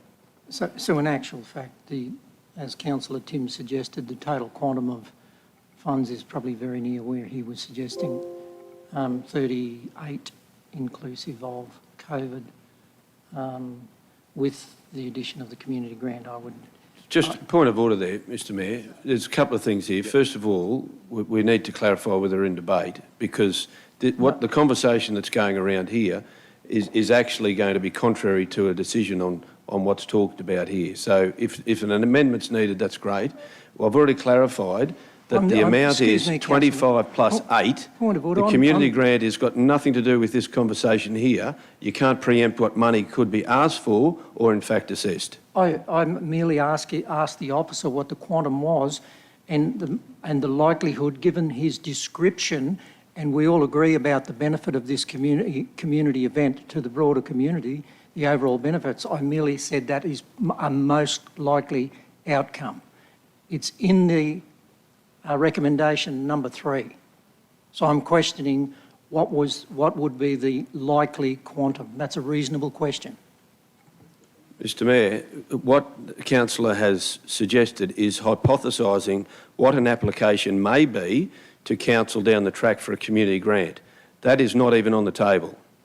So to say that it's a maximum of $5,000, that the officer has actually said it could go through a tourism and events area, which is a different number again. So we're talking about something that's not even on the table. Councillor Carroll. Thank you, Mr Mayor. The reality is, with this, all that's really there in that is $33,000. So at the end of the day, neither can we rely on anything being from Toowoomba, from the tourism and events either. So what was communicated to us was that to run a one-day event even, they would need a minimum of $70,000. So I think that this is an iconic event, and it amazes me that you say it's not a big event, because it is a big event. Perhaps not the one they had in COVID, but like many things, it was affected. So I think it is a big event, and I think that there's a possibility we could lose this with just support of $33,000. You're right, Councillor McDonald, you cannot, and Councillor Carl did say, you'd need to be brave to refuse it. That's got nothing to do with us. As it stands at the moment, it's $33,000 that this council's considering here, and we cannot speak for tourism and events, and we can't speak for whatever grant or anything else. So I actually don't support this, and I don't think it's enough. And I don't think they should have to get on their hands and knees begging for something that brings so much to our community. Point of order, Mr Mayor, if we're in debate, let's go to debate. If we're in Happy debate, to let's go to debate. debate. Thank you. Okay, we've got a mover, we've got a seconder. Anyone wishing to speak? Councillor McDonald has spoken. There's been questions asked. Anyone wishing to speak against the motion? And I guess that's the point that Councillor McDonald was making. We're in debate. I do speak against it because it isn't enough to conduct the event. We've been told that. I made these comments last week on how this has grown to such an iconic event. It should be a core event for this council. This council owned the event, and then it was taken over by Tim's, and it was made into the iconic event that it is today. Point of order, Mr Chair. Can Councillor Taylor please address the chamber in a more subtle manner? Councillor Taylor, back to you. Thank you, Councillor Summerfield. I am speaking, maybe I'm just too close to the microphone. We've been told in a communication, and we've seen, and I do agree with you, Councillor McDonald, that some of that stuff should have been in a private and confidential manner. The way that was shared, I don't agree with that. And I think that if we want to make sure that this event stays the iconic event it is and brings what it brings into our community, and actually we are a refugee welcome zone and a city of peace and harmony, and an event such as this actually enhances that. So I don't think that we've been told 33,000, nothing to do, it's certainly no comment on our staff. It's just the fact that we support many things in here that we haven't got a budget for. And I can think of a couple of things that have come forward that since have had other support, but they didn't have when we passed them. So the fact of the matter is, why I'm speaking against this is I don't think it's enough, and I think we actually all know that it's not enough, and I think it puts the event at risk. Thank you. Anyone wishing to speak for the event? Councillor Tim? Chair, thank you. I would like to speak for Councillor McDonald's motion here. Look, I'm very supportive of Tim's, very supportive of the work they do, very supportive of the Multicultural Festival, and I acknowledge the amazing place it plays in our social landscape. Of course, I want to see it to continue. I'll be there, like most of us will, supporting it on. I find that we can't just keep everyone have every bit of money that they want, and we have to have guidelines around that. I also know from someone who has a fair bit to do with the grants policy that those who work with the officers to get the best outcome, and we find where it fits and we do it well, that's where I want to see this going, working with our grant officers who know the system and know where these kind of things fit. I think when we look at, it's only $4,000 more, I get that. That's probably the most we can do without going to an extra budget session on this. And then once we add on perhaps a potential grant funding, I'm in favour of this motion from Councillor McDonald. Thank you. Anyone wishing to speak against the motion? Councillor Summerfield as seconder. I'll allow you a few moments to, if you wish, before we put the motion. Thank you, Chair. I did put my hand up, but I appreciate the opportunity. Look, I was very comfortable with what the officers had proposed, the 29, but based on the discussions that happened last week, I am comfortable to raise it to the 33. And I think the important ones is that we work with the organisation to make sure that they get funding from elsewhere, but also that they manage within the guidelines of their finances that they have. So it's that whole, cutting the cloth and making sure that you work within your means. And I think it's very important that this organisation gets that message, that they have to work within their means and provide an event that can be budgeted properly. And I think this number 2 particularly is a really good one, and I support that. Thank you. Thanks very much. Councillor Shine, you brief comment? I'm just wondering, it may not be in order, but if I could ask a question as opposed to... It is a bit out of order, but I'll let it go through this time. Thank you. I was just wondering, Councillor Summerfield referred to the organisation being living within its means. I'm just wondering what its means are. Do we have some information about its financial standing at the moment, money in the bank, that type of thing? Thanks, Councillor Carey. What was provided to council, that supplemental information had a budget breakdown. It didn't go into details of what Tim's have within that scope of it. It talked about what sponsorship they lost, where were opportunities, and what they were looking at, but not in terms of dollars in the bank for it. And I think the biggest one was about Tim's provided that overview of our one-day event.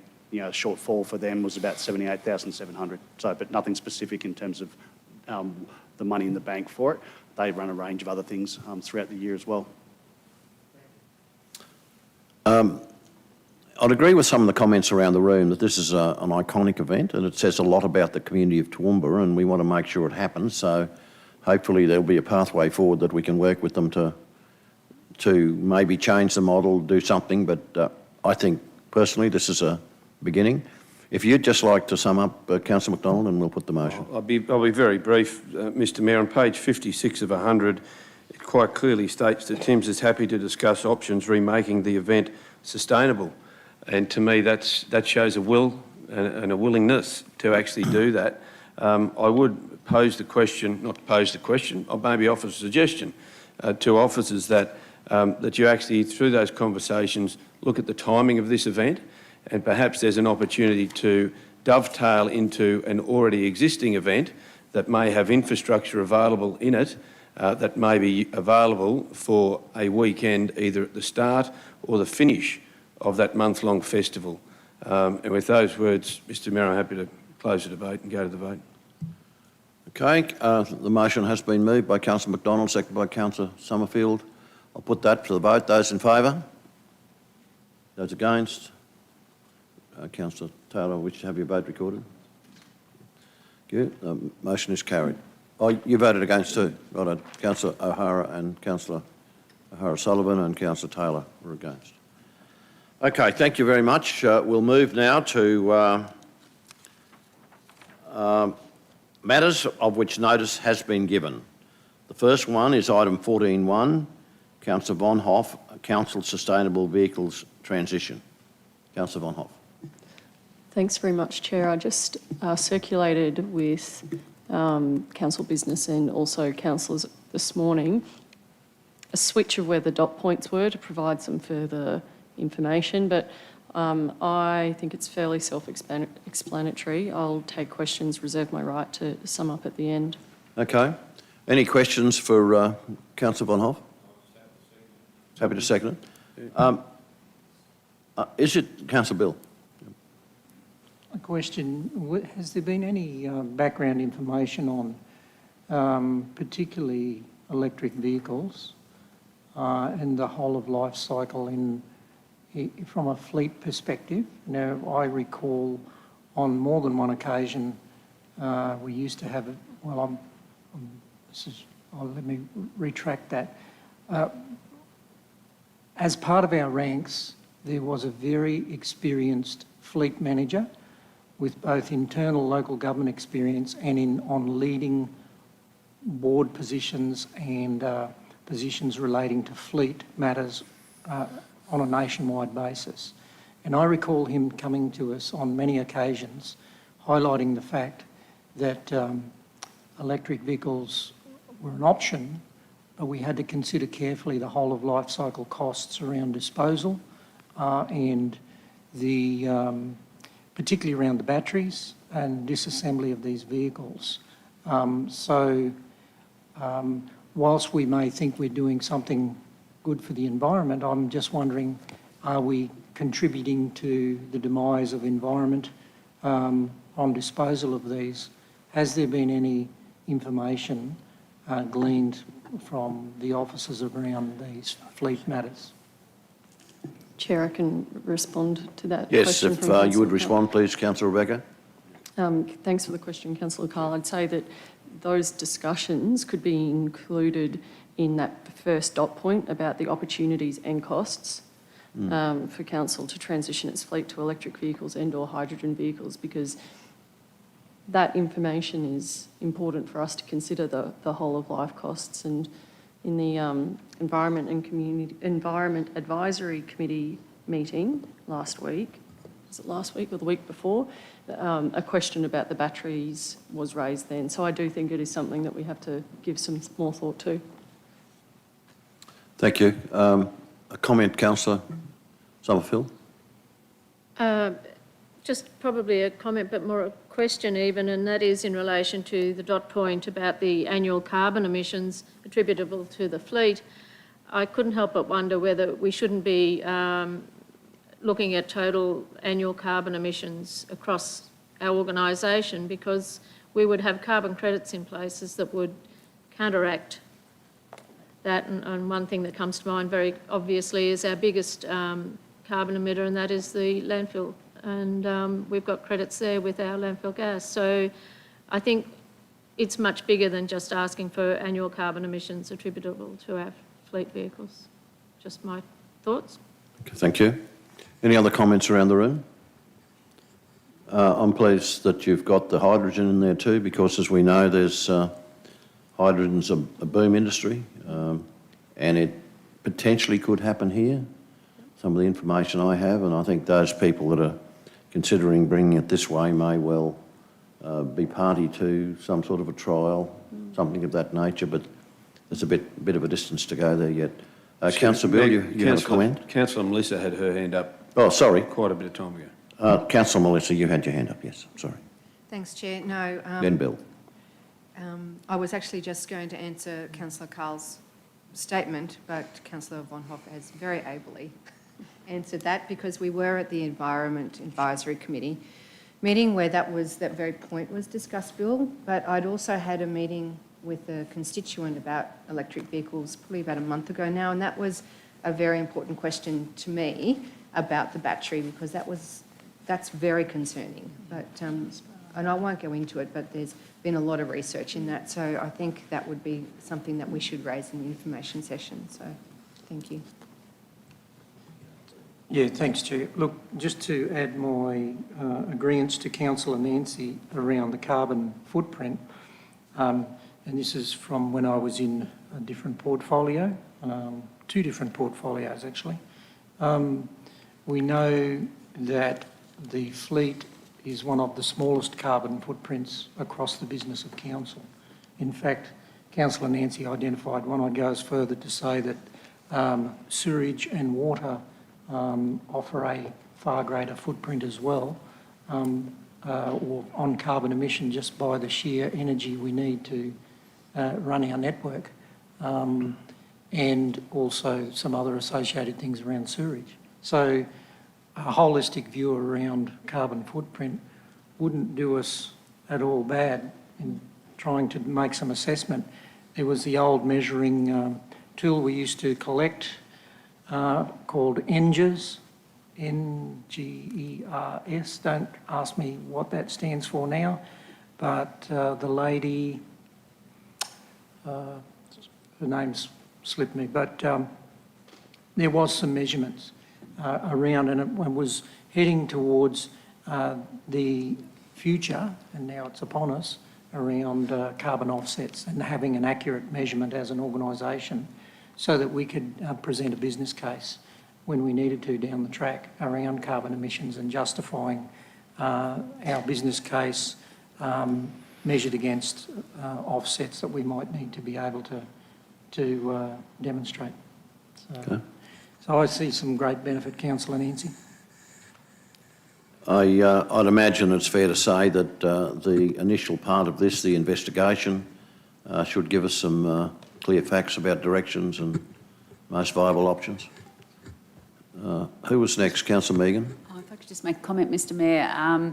That early work, I think that has been done within the organisation. I've got a copy of that document on my desk. It's our carbon footprint so far, and Councillor Von Hoff and I have had a meeting with some of the staff to sort of work out where we're at and where, sort of where we go from here. My worry is, I guess, and there's work being done in different departments, and Matt and Jake have got their documentation, but my worry is who's going to take kind of carriage of that. And I think it's a really good idea to measure the carbon emissions from our whole in an attempt to get some sort of targets for our future as well, along with the rest of the community. So what's happening in our organisation, and then what are we expecting from the rest of our community in what capacity? But my worry is who's going to take charge of that.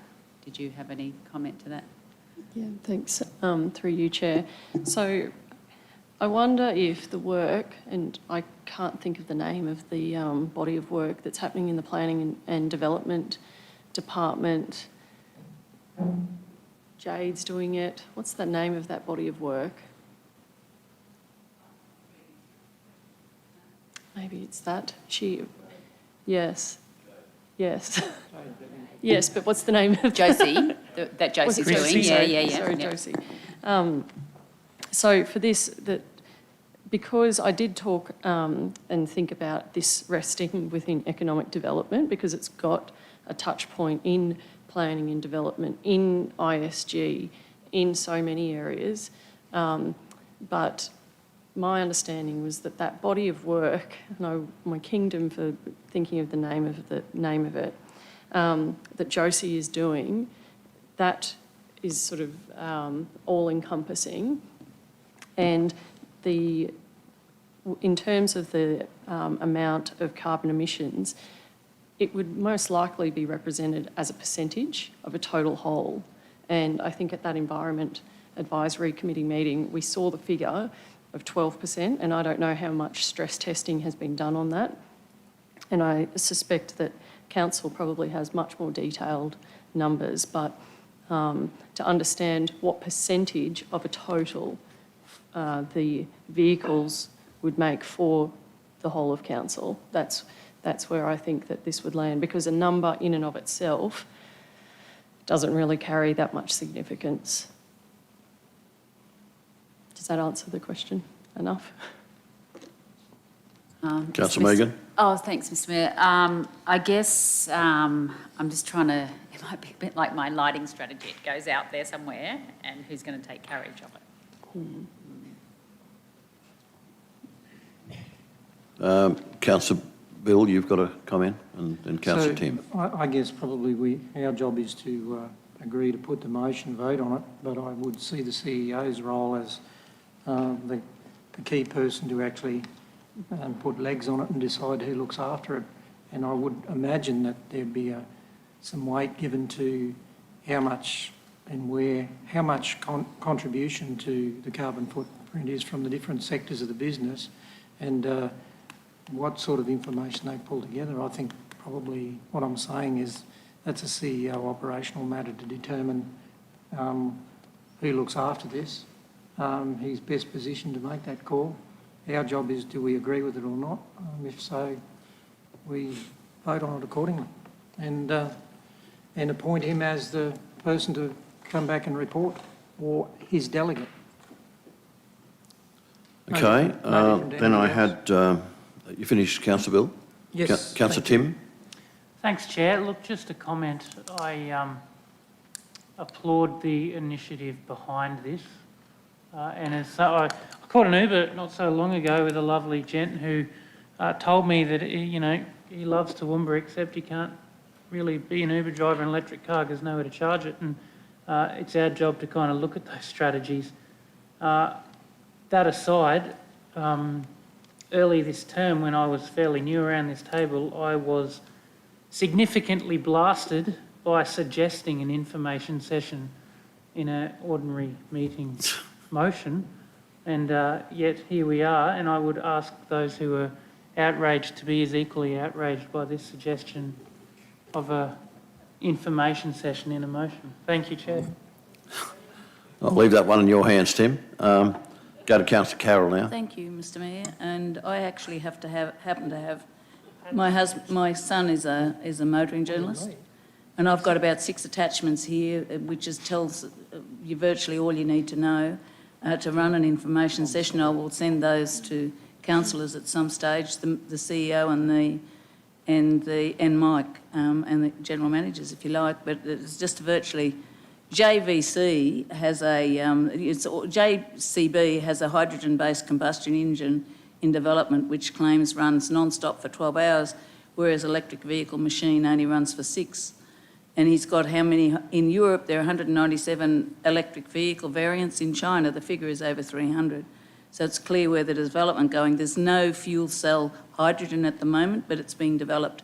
But there's all this information is in here that he has written some of it for European magazines, and I'm happy to share that with you. He put it all together for me last week. Thank you. Thank you very much, Councillor Carroll. Anyone else wishing to make a comment? Councillor Von Hoff, would you like to sum up? Thanks. So as I was saying, Mr Mayor, this really has touch points in so many areas of what we do. There's environmental considerations, economic development, social, tourism, planning and development, governance. And there are things that we need to think about. There's concerns about the batteries, there's considerations about range anxiety, there's considerations about opportunities and costs, and those are all conversations that we can have, and it represents good planning. And now really is the time. In the last month, October, New South Wales moved their piece of legislation. The Queensland Government has closed the period of public consultation and is going to move legislation shortly. The third phase of the electric superhighway map is being installed currently, and I think it's really important that Toowoomba gets put, and not just Toowoomba, other parts of the region as well, that Toowoomba region is on that map, and that's really important for tourist dollars that come into our region. So I'd just say that the time is now to start to have those conversations and pull together. There's a lot of work that is already happening across council, and bring that to us to have a think and plan for the future. Thanks very much. I'll close the debate there. That's moved and seconded. I'll call for a vote. Those in favour? That's carried without dissent. Thank you. We move then to item 14.2, urban trunk water supply. Megan O'Hara-Sullivan, bringing that forward. Do anyone want to second that at this point in time so we can just go into debate? Councillor Von Hoff has seconded that. Right, over to you, Megan. Thank you, Mr Mayor. So the motion is that Council authorise the CEO to prepare a report as a matter of urgency for the consideration of Council detailing the staged planning, budgeting and scheduling required for an urban trunk water supply to serve the southern urban area, Westbrook and Drayton, and towns of Cambodia, Greenmount, Nobby and Clifton. And the reasons for my motion are there to implement Council's longer-term growth plan with any degree of confidence for the development industry and residents seeking new housing opportunities over the next few years. The rollout of essential infrastructure is fundamental. Any delay in addressing the urban water supply deficiencies in the southern part of the region will significantly affect Council's ability to accommodate population growth in the next 5 to 10 years. So this is about housing and growth and economic growth, and it comes from our constraints around water, particularly in that stage 1 around Westbrook. And I'll just give you the little bit of background, it's written up there, but the settlement pattern, the future settlement pattern for the Toowoomba urban area relies on expansion in both the northern and southern growth fronts. Infrastructure is critical to the success of this growth plan, especially water and wastewater services. The growth plan projects an additional population of 6,500 people in the southern growth corridors by 2051. Of this expanded growth figure, around 5,000 to 5,500 people will reside in and around the existing suburbs of Westbrook. The growth appointment, the northern Highfields and southern Westbrook and Drayton growth fronts together will accommodate 70% of the growth population projection over the next 30 years. And I guess most importantly, the funding sources, a major and legitimate funding source for a portion of the water infrastructure and construction costs will be the Local Government Infrastructure Plan, or the LGIP reserve. This infrastructure is trunk in nature and consequently a legitimate source of funding. So, Mr Mayor, I just think it's critical, even though we've got the state talking about their southern pipeline, we don't know with any certainty when that's going to happen, and with the pressure taken off because of recent rainfall down there, I just don't think that we can rely on that for any, we don't know whether it's an emergency supply, whether we'll be able to tap into that, whether we'll then have to have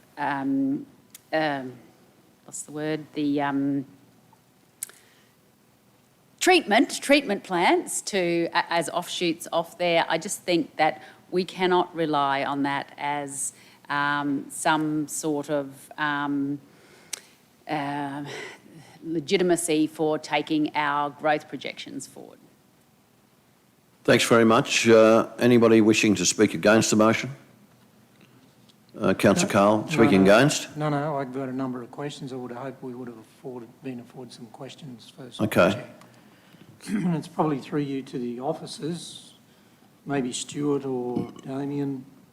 How does this position in relation to the LGIP?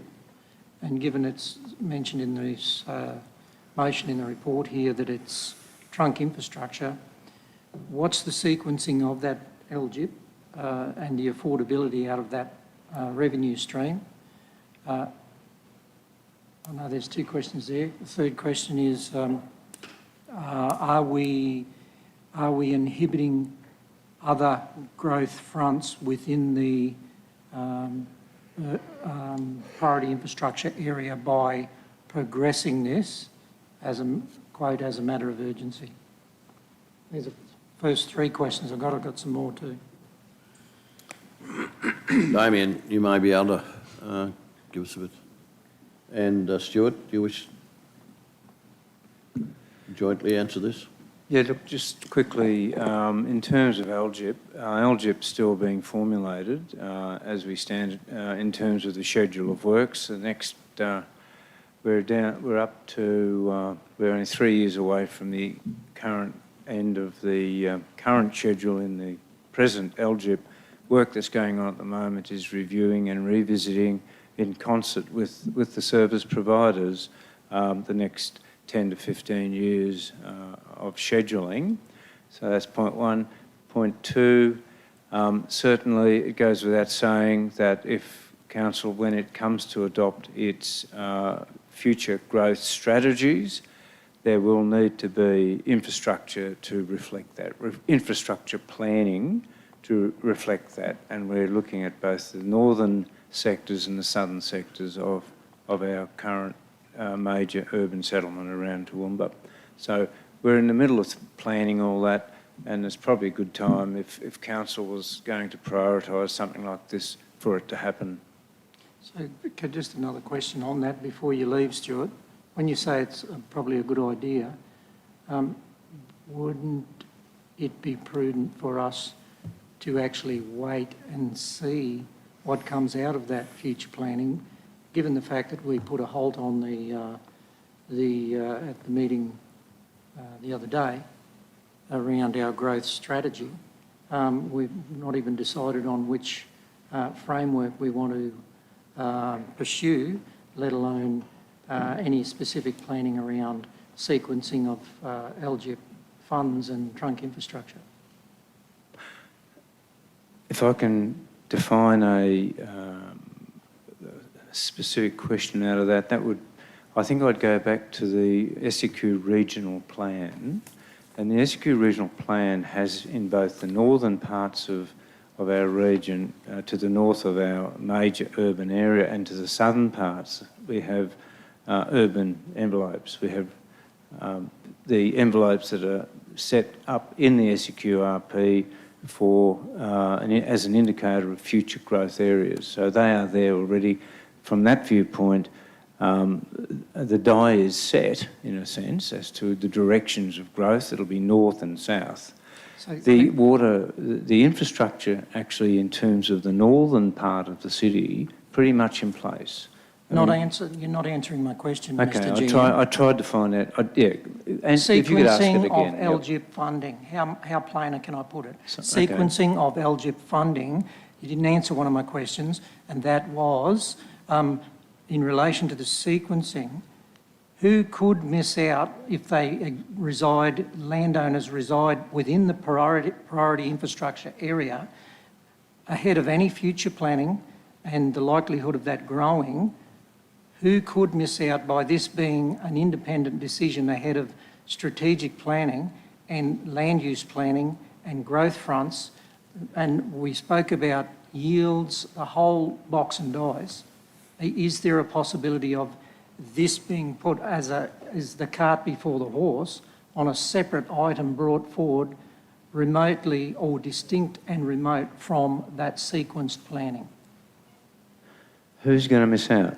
Nobody will miss out. Oh, the idea of having, if you're talking about adjusting the PIA, is that what you're talking about? I'm talking about priority infrastructure area? The sequencing of the LGIP funding and the landowners that are naturally, there is capacity within those infrastructure networks, trunk networks we're talking about.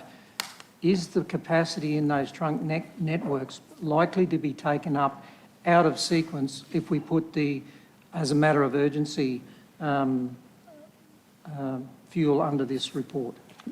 If we were to approve residential development now, today, without any planning for bringing water forward, there would be people missing out in the PIA. However, we would ensure through planning that there would be nobody inside the PIA that would not get their allocation of services, whether they be sewage or water or stormwater or roads.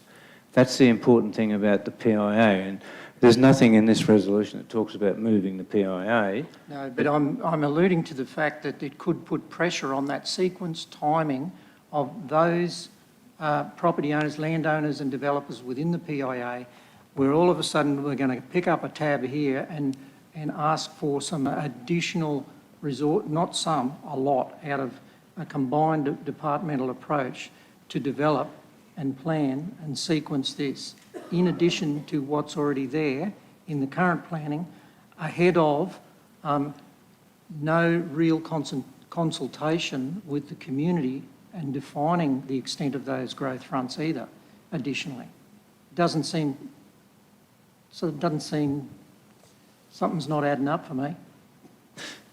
Yeah. I really am struggling to find a question in Well, that. maybe I'll- It's more a statement I think you're making. So if I could just quickly say, looking at this resolution, it's about covering off on the current shortage of water to the south. There is no shortage of water at this time to the northern suburbs. That would be in the Highfields area in terms of water and wastewater. But certainly in the southern portions at the moment, there is a shortage of water. We cannot approve major urban development to the south because there is inadequate services there at the moment. I agree. Thanks, GM. But my next question was to Damien around what's the state of the Clifton water supply? Have we found a reasonable water source? Because part of the driver for this initially was we were carting water. And Still are. And we're still in that predicament? Correct. And for that water source that was investigated? We've dug the bore, Councillor Bill. There's a Great Artesian Basin bore there. We've shifted allocation. We've got a reverse osmosis treatment plant in Sydney now constructed. We're finishing some switchgear next week. That's the plan, and the RO plant was going to turn up before Christmas. It'll be there in the new year. Our plan is to have that done on the water supply side in Clifton by the 28th of February, and best endeavours to get the wastewater treatment plant so that we're not carting sewage out by 30 June next year. Okay, so that's answered part of my... There are a few things in this. Councillors, I wasn't involved in helping to draft or prepare this resolution. As a GM, I'm very supportive of us in the chamber having a definitive view because we've got challenges down in the south, Nobby, Greenmount, Cambodia and Clifton. All of those are aquifers, if you look at them, they're in long-term decline, either through over-allocation and or through a lack of rainfall to recharge those aquifers. We have challenges to the south. It would be very nice if the state, and I'll just be cautious with my words, would come out and definitively say their raw water pipeline will or will not go ahead. But I'm speaking with officers, they haven't received any instruction like that yet. I'm sure that they will go forward with SEQ Water and do the design and get the rights of passage and do the environmental assessments. And then I think, Mr Mayor, given that Leslie and the dams there are full, the challenge down there has somewhat ameliorated. Sunwater is out there doing an expression of interest to try and get some more allocation for domestic supply, and we don't know the results of that. Chair, I think the question's been answered. Okay, Councillor Cole, you're comfortable with the...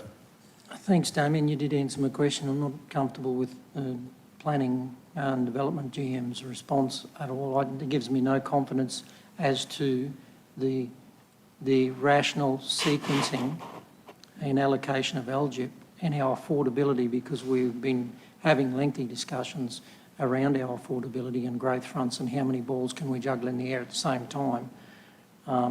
Understand all of those pressures, Damien, that you alluded to and have been aware of them. I want to be confident that we're not loading up ahead of some more detailed planning. We're not loading up the current community with a higher cost of living around affording additional trunk infrastructure in addition to the current LGIP and extension of networks beyond that next level of planning that is imminent. I might have got it wrong, but I saw investigation and not commitment, and just getting something back to us to give us an understanding. Councillor Summerfield, you had a question? No, Chair, I was happy to speak to it. Sorry? I'm happy to speak to the motion. To the motion? Is everyone comfortable with that? Councillor Von Hoff, you... just... wish to make a statement at this point? Well, it was a question, and perhaps it's pertinent to the questions that have been raised by Councillor Carl, and it's just to draw our attention to the word staged planning. And Councillor O'Hara-Sullivan has supported this from a planning and development perspective. I support this from a water perspective because we have the Toowoomba to Warwick pipeline sort of existing from the state government, and the situation has changed so dramatically because of the rainfall that has come to Southern Downs. And in the meantime, we've got our communities in the southern part of our region that are looking for solutions. So my support for this is based on needing to get a solution for our residents. And the staged part is so that we have spent, I think it's about $5 million on the Clifton water situation, and it will be finished. The best estimates are the end of February. And so the staged approach is then, it means we as a council can consider, okay, does it still need to go as far as Clifton? Perhaps not. Perhaps it can terminate sooner, closer than that. And by doing it in stages or considering the staged approach, that's a much more, I think, prudent approach to this, and perhaps that will also ease Councillor Carl's questions about the necessity and communities needing it and not needing it. Councillor Summerfield. Thank you, Chair. Look, I wholeheartedly support this, and I thank Councillor Megan for bringing it forward. Councillor Rebecca and I have been talking about this for some time and how we think that it needs to progress. We can't just keep hanging, waiting for the state government, particularly the other day when we heard they're looking at, 8 years, and I don't know the reality of that or anything else, but that's what we were told. So 8 years is a long wait, considering how long we've waited till now. I'd like to think that we could actually progress this, and as I said to Councillor Rebecca, we could take it as far as Greenmount now with capacity in the pipe so that it could then go on to Nobby and Clifton afterwards if it should be required. If we leave that Nobby bore alone, it's going to sustain that community for quite a while. Someone happy? And it's true. No, I get a few phone calls. Yeah, I know, we all do, a few of us do.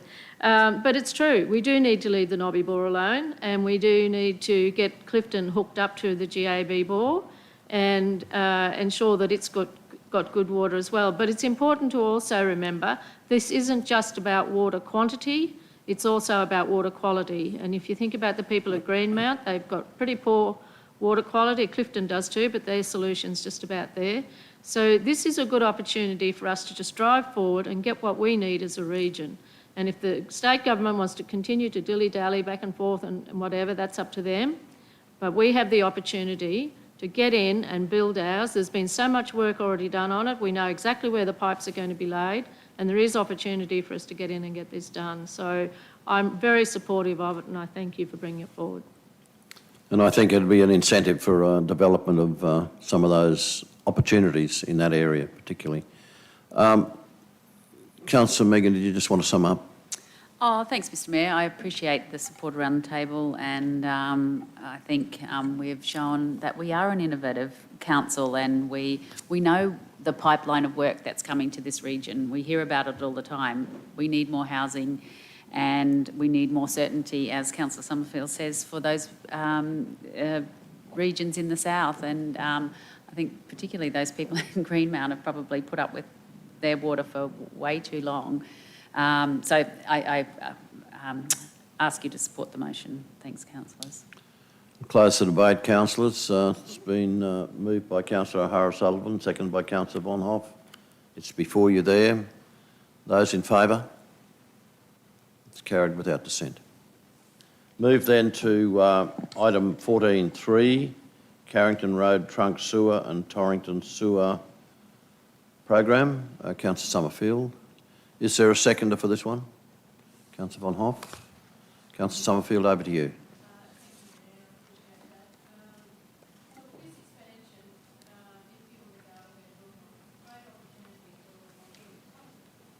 Sorry, I'll start again.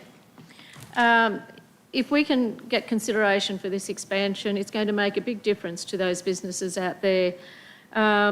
It'll also provide employment, opportunities for providing more services. It's an area out there that is unsewered. And when you think about the Pittsworth industrial estate, council spent over $4 million getting sewerage out to that industrial estate, which has very little industrial development in it, but we did it so that it might provide opportunities or create opportunities for more industrial businesses to come there. And I guess in the future that will happen. But here we have in the middle of our city, or to the west of our city, an industrial area which is very vibrant, but they're all gung-ho to try and expand and deliver more services and create more job opportunities and stimulate the economy. And I understand that we're by considering this, that we're sort of interfering with the priority process, but sometimes when you've got something like this, it can be missed and it can be not necessarily totally understood the potential that is out there. And when you've got a group of businesses coming to council saying, we need sewer so that we can expand, and this wasn't yesterday, this was back in July 2020, and so I do believe that we need to try and get this job done so those businesses can expand and get on with things.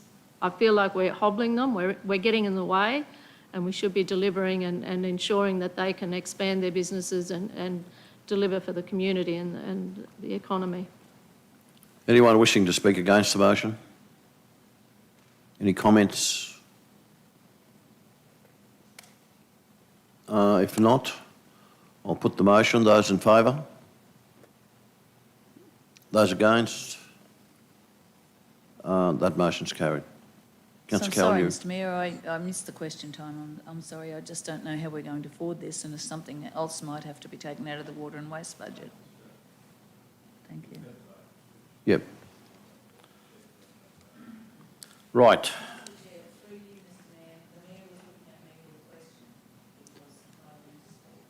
No, that's perfectly fine, Councillor Taylor. We'll get a chance with that motion at any rate.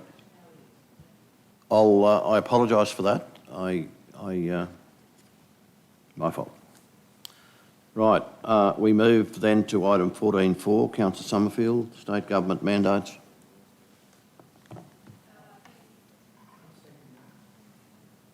Sorry? I'll second Councillor. Councillor Summerfield has moved it. Councillor Carl has seconded that.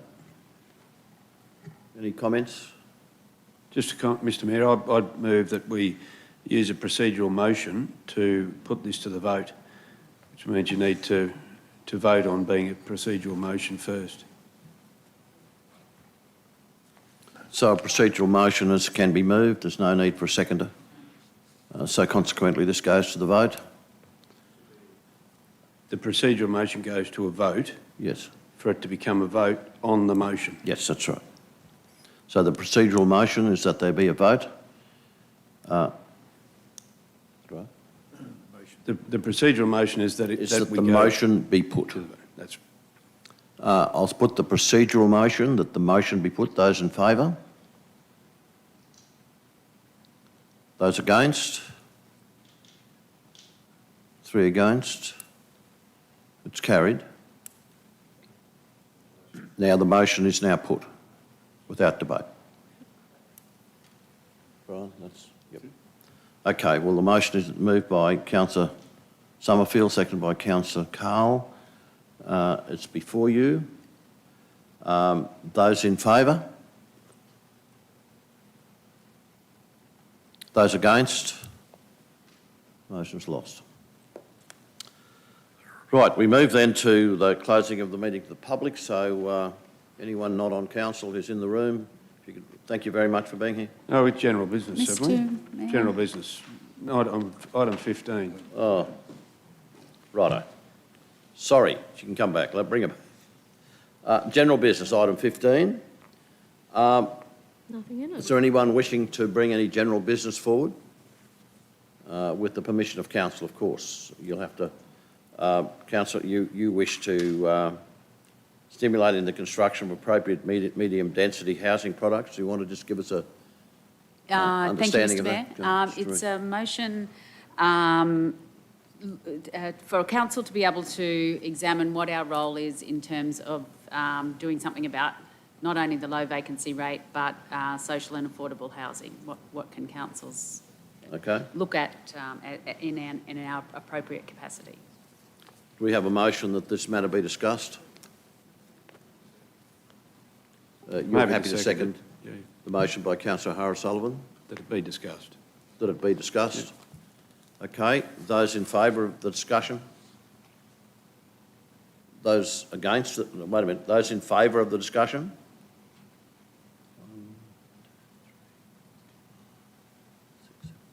And those against?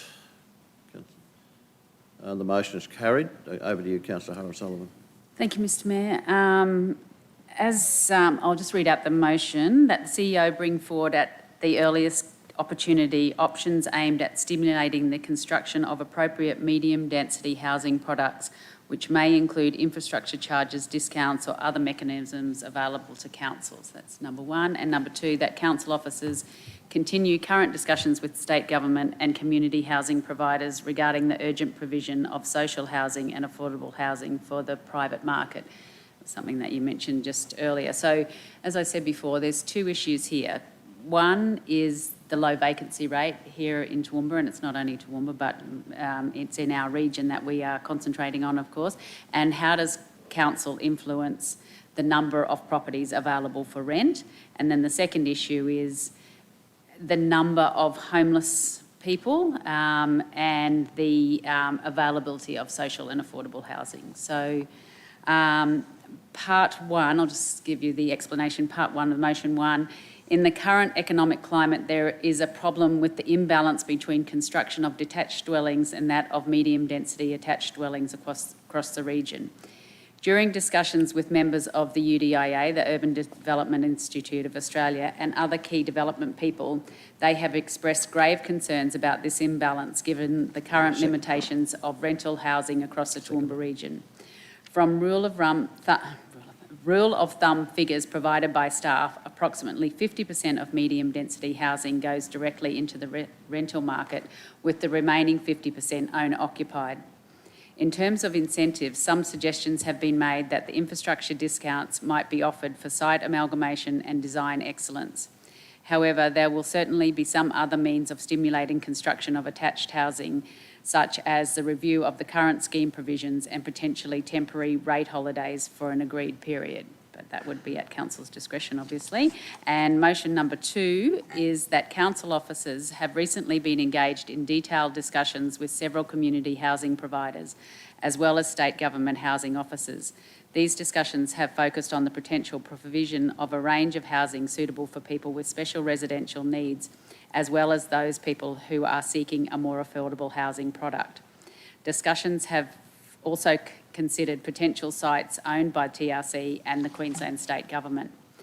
Housing providers such as the Brisbane Housing Company provide a mix of housing suitable for buyers in the private market and those who have less money or have special needs.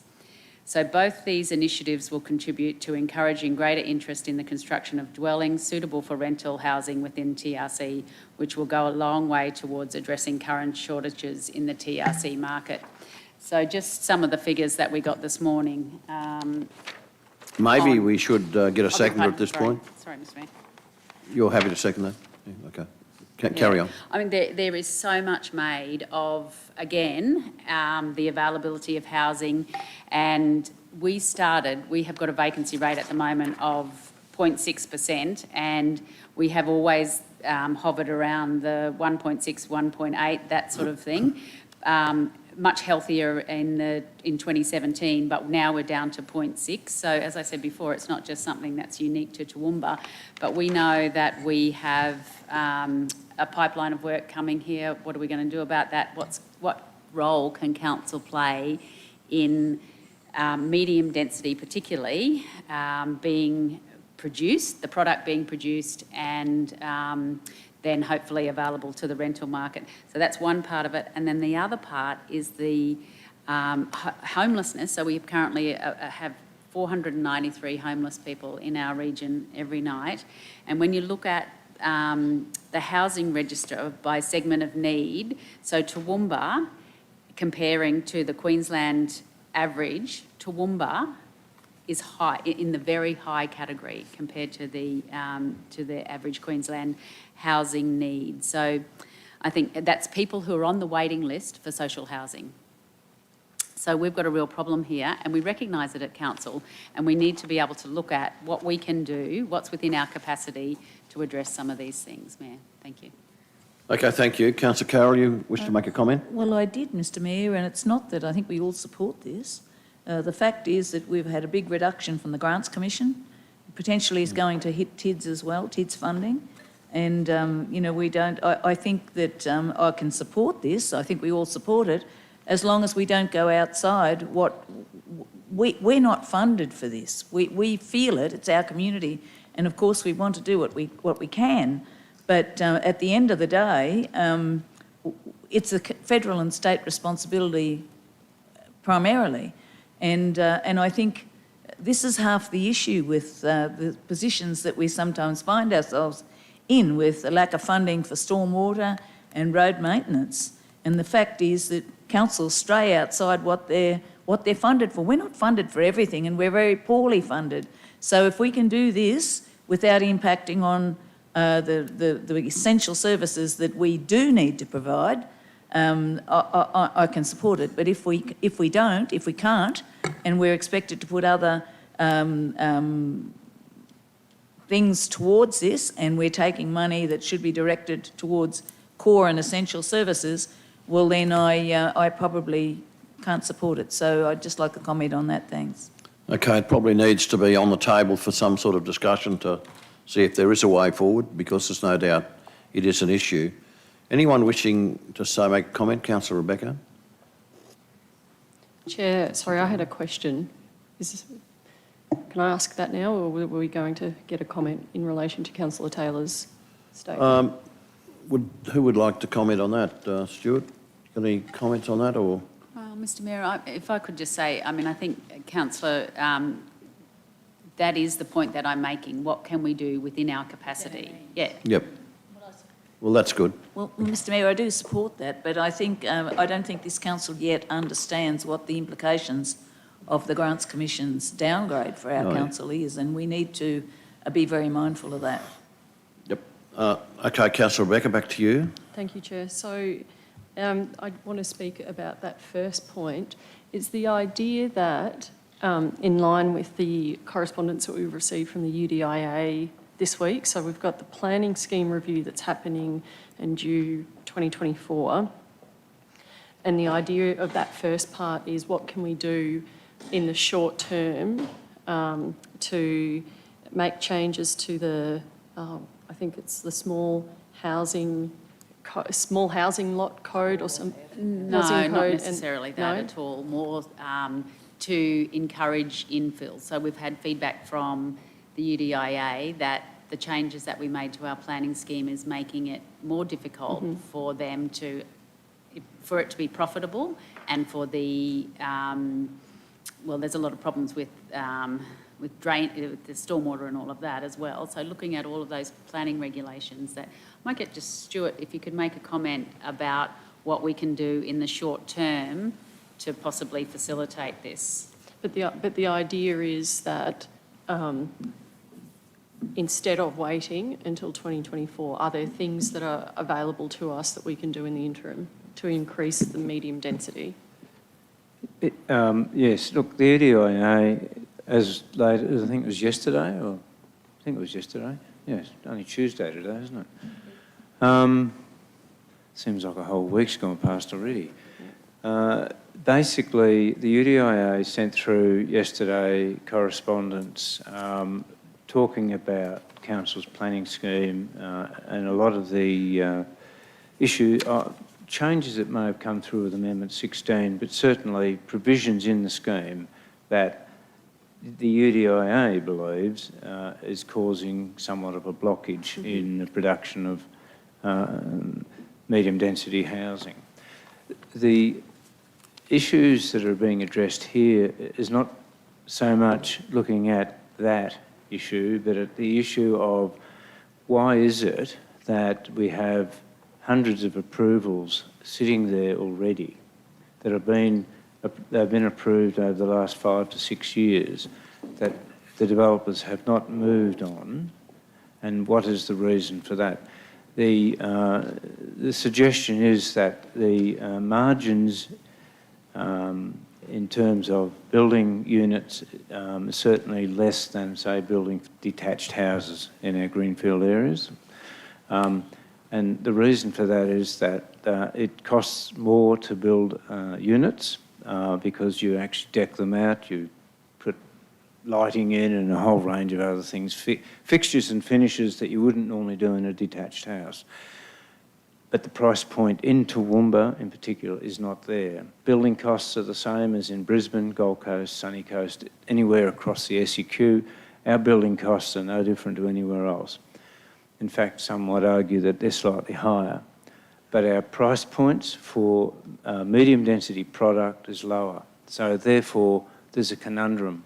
How can we, is there a way that council can assist? And I think what Councillor Megan is suggesting is that we at least look at some possible solutions to that. Not that we can solve all the developers' problems, we're not here to do that at all. But is there a way in which we might be able to just stimulate additional development in our medium density product? Because that will directly influence the rental market. Because approximately 50% of that medium density product goes in directly into the rental market. Could be higher sometimes, lower other times, but on an average over a number of years, it's around that 50% mark. Did I cover that? Did you want to? One of the attachments from the UDIA was a list of. Yes. So is that list No. incorporated in this? No, we're not looking at. We will be looking at that, of course, and we'll be coming back to council with some responses back to the UDIA.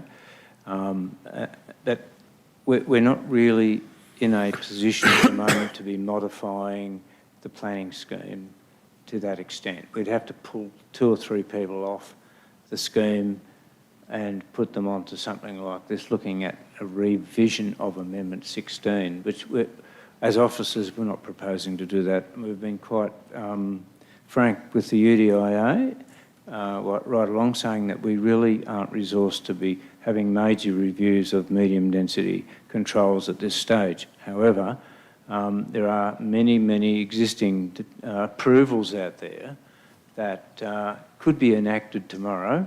There's no need to worry about Amendment 16 changes or anything like that because they're approved, they're there, they are already approved. It's really a matter of them going out, getting finance, getting building approvals and starting building. It sounds easy, but it's not as easy as that, that's for sure. So that's what was our first, we're looking at the first opportunity to try and promote more product into the rental market. And by activating some of the existing approvals is a first start.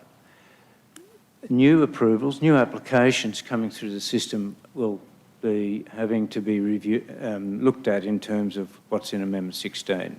And UDIA is telling us that that is somewhat of a barrier to medium density. I'm not sure of the legitimacy of that. I haven't looked at it closely, but we will be looking at it closely and coming back to council with a response in the not too distant future. Thank you. Councillor James and then Councillor Nancy. Thanks, Mr Mayor. Just to comment, I can support this, and just in particular, I think the timing around, particularly, just want to touch on item 2. The timing of that, I think, is quite timely, and keywords around it. The fact that Councillor O'Hara-Sullivan said before around what role can council play, so not overstepping the boundaries of state and federal government, etc., like that. But I think there is a fairly active group in Toowoomba at the moment around this, or a housing and homeless stakeholder group. We get regularly updated on that through the RIAC, through our advisory committee there as well. So I think all of these conversations that are certainly happening at the moment, and I think we realise that it will come down to something that's going to take a lot of levels of government. So it is particularly important to recognise what we see as our role, or how our role fits into the overall picture of this. So I do think that's an important one, and I think there's some key stakeholders that are working on this at the moment that also should be included when we get to these particular, just the discussions around the urgent provision of social housing, etc. Thank you. Councillor Nancy. Thank you, Chair. And it's interesting to hear everyone's thoughts on this. I must admit, when I read this morning, I thought, oh my goodness, this is just a distraction from all the issues we've got in planning at the moment. But it's good to have the discussion and look at it all. And we can talk about all the approvals in the world. The builders are flat strapped. They're knocking back building houses because they're already booked up to the end of 2023. This isn't about approvals, being ready to build. It's about availability of builders and availability of building material. And I don't think that council should be providing infrastructure charges, discounts or anything at the moment, because they're all going gangbusters and they're doing everything they can to build as many houses as they possibly can. And you can't say, well, come up from Brisbane, because they're doing the same thing. It's happening everywhere. Throwing a little line in the river to try and catch a fish, it's just crazy. There's no point to it. The building industry is chockers and they're building everything they possibly can. And I just can't support this. It's like ice to Eskimo, sorry. Thank you. Any other comments? Councillor Rebecca. Through you, Chair, on Councillor Summerfield's point, that's one of the reasons that I asked the question about the letter from the UDIA, because to my mind, they're saying that there are impediments currently that are restricting medium density housing. And so to my mind, in part one, the options aimed at stimulating the construction of appropriate medium density housing products should include the consideration of changing that item 16 or option 16, whatever it's called, because they're saying that is the impediment. And to your point, Councillor Summerfield, yeah, it's not for a want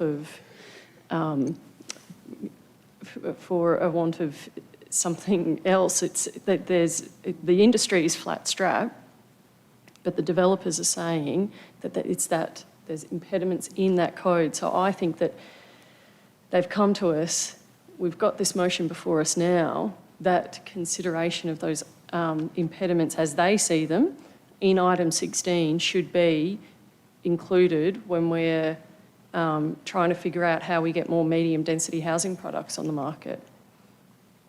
And then that would satisfy your concerns as well, Councillor Summerfield.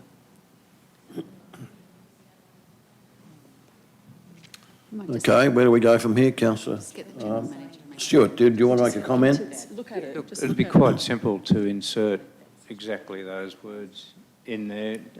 Housing products which may include review of current planning controls, comma. That's right.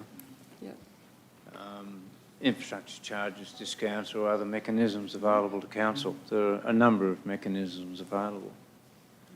Does that cover off? Yeah, because I'd like to see those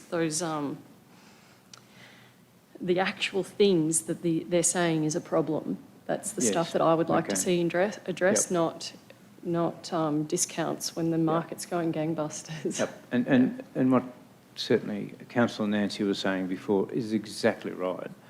The builders, their books are chockers, so it is, and they're the same builders that build detached as build attached. They're no different.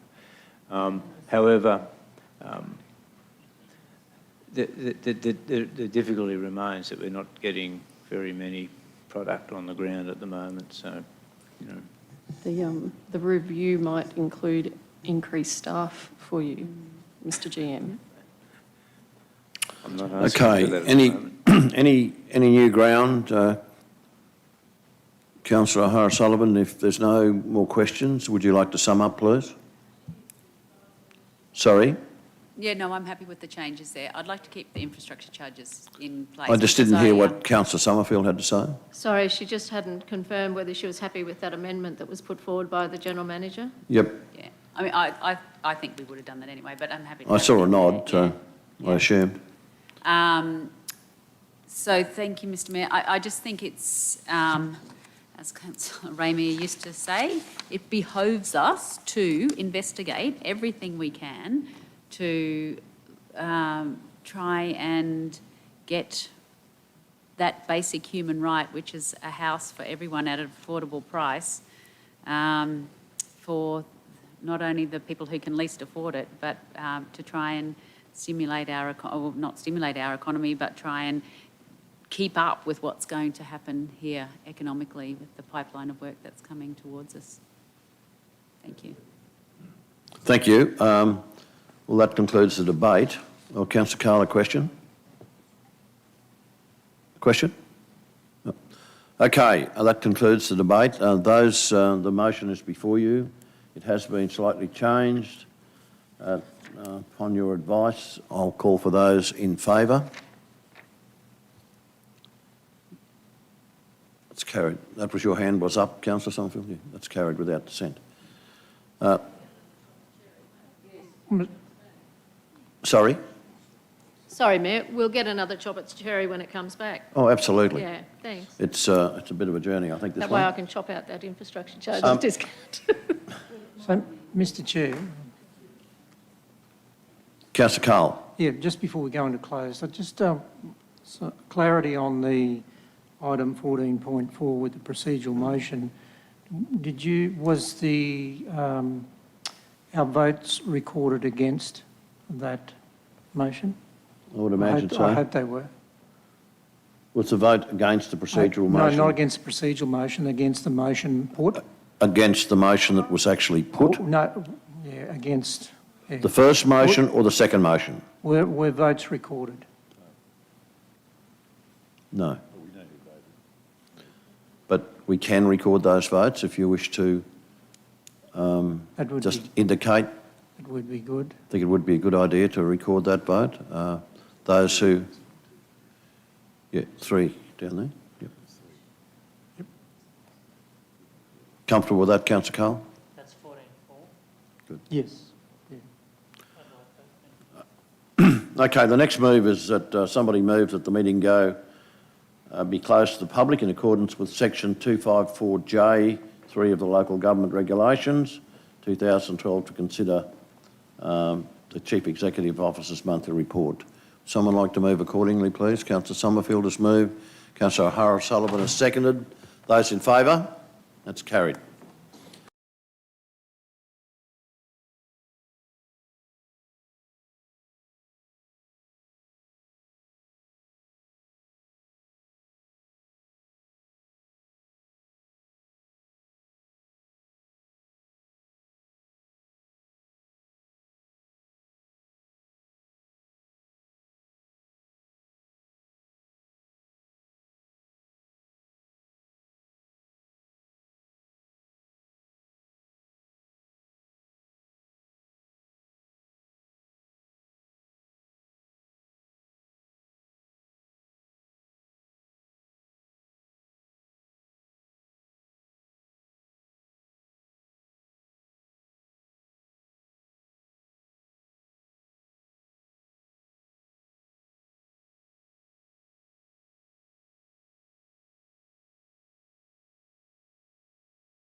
When you're ready. Right, we're back. Councillors live. And would someone like to move the receipt of Brian's confidential report? Please, Councillor Megan and Councillor Carroll. Those in favour? That's carried. Now, ladies and gentlemen, that brings us to the end of a year of the responsibilities that we've had to look after this community, and I guess that's the way I've been feeling the last few weeks. This day didn't come quite quickly enough.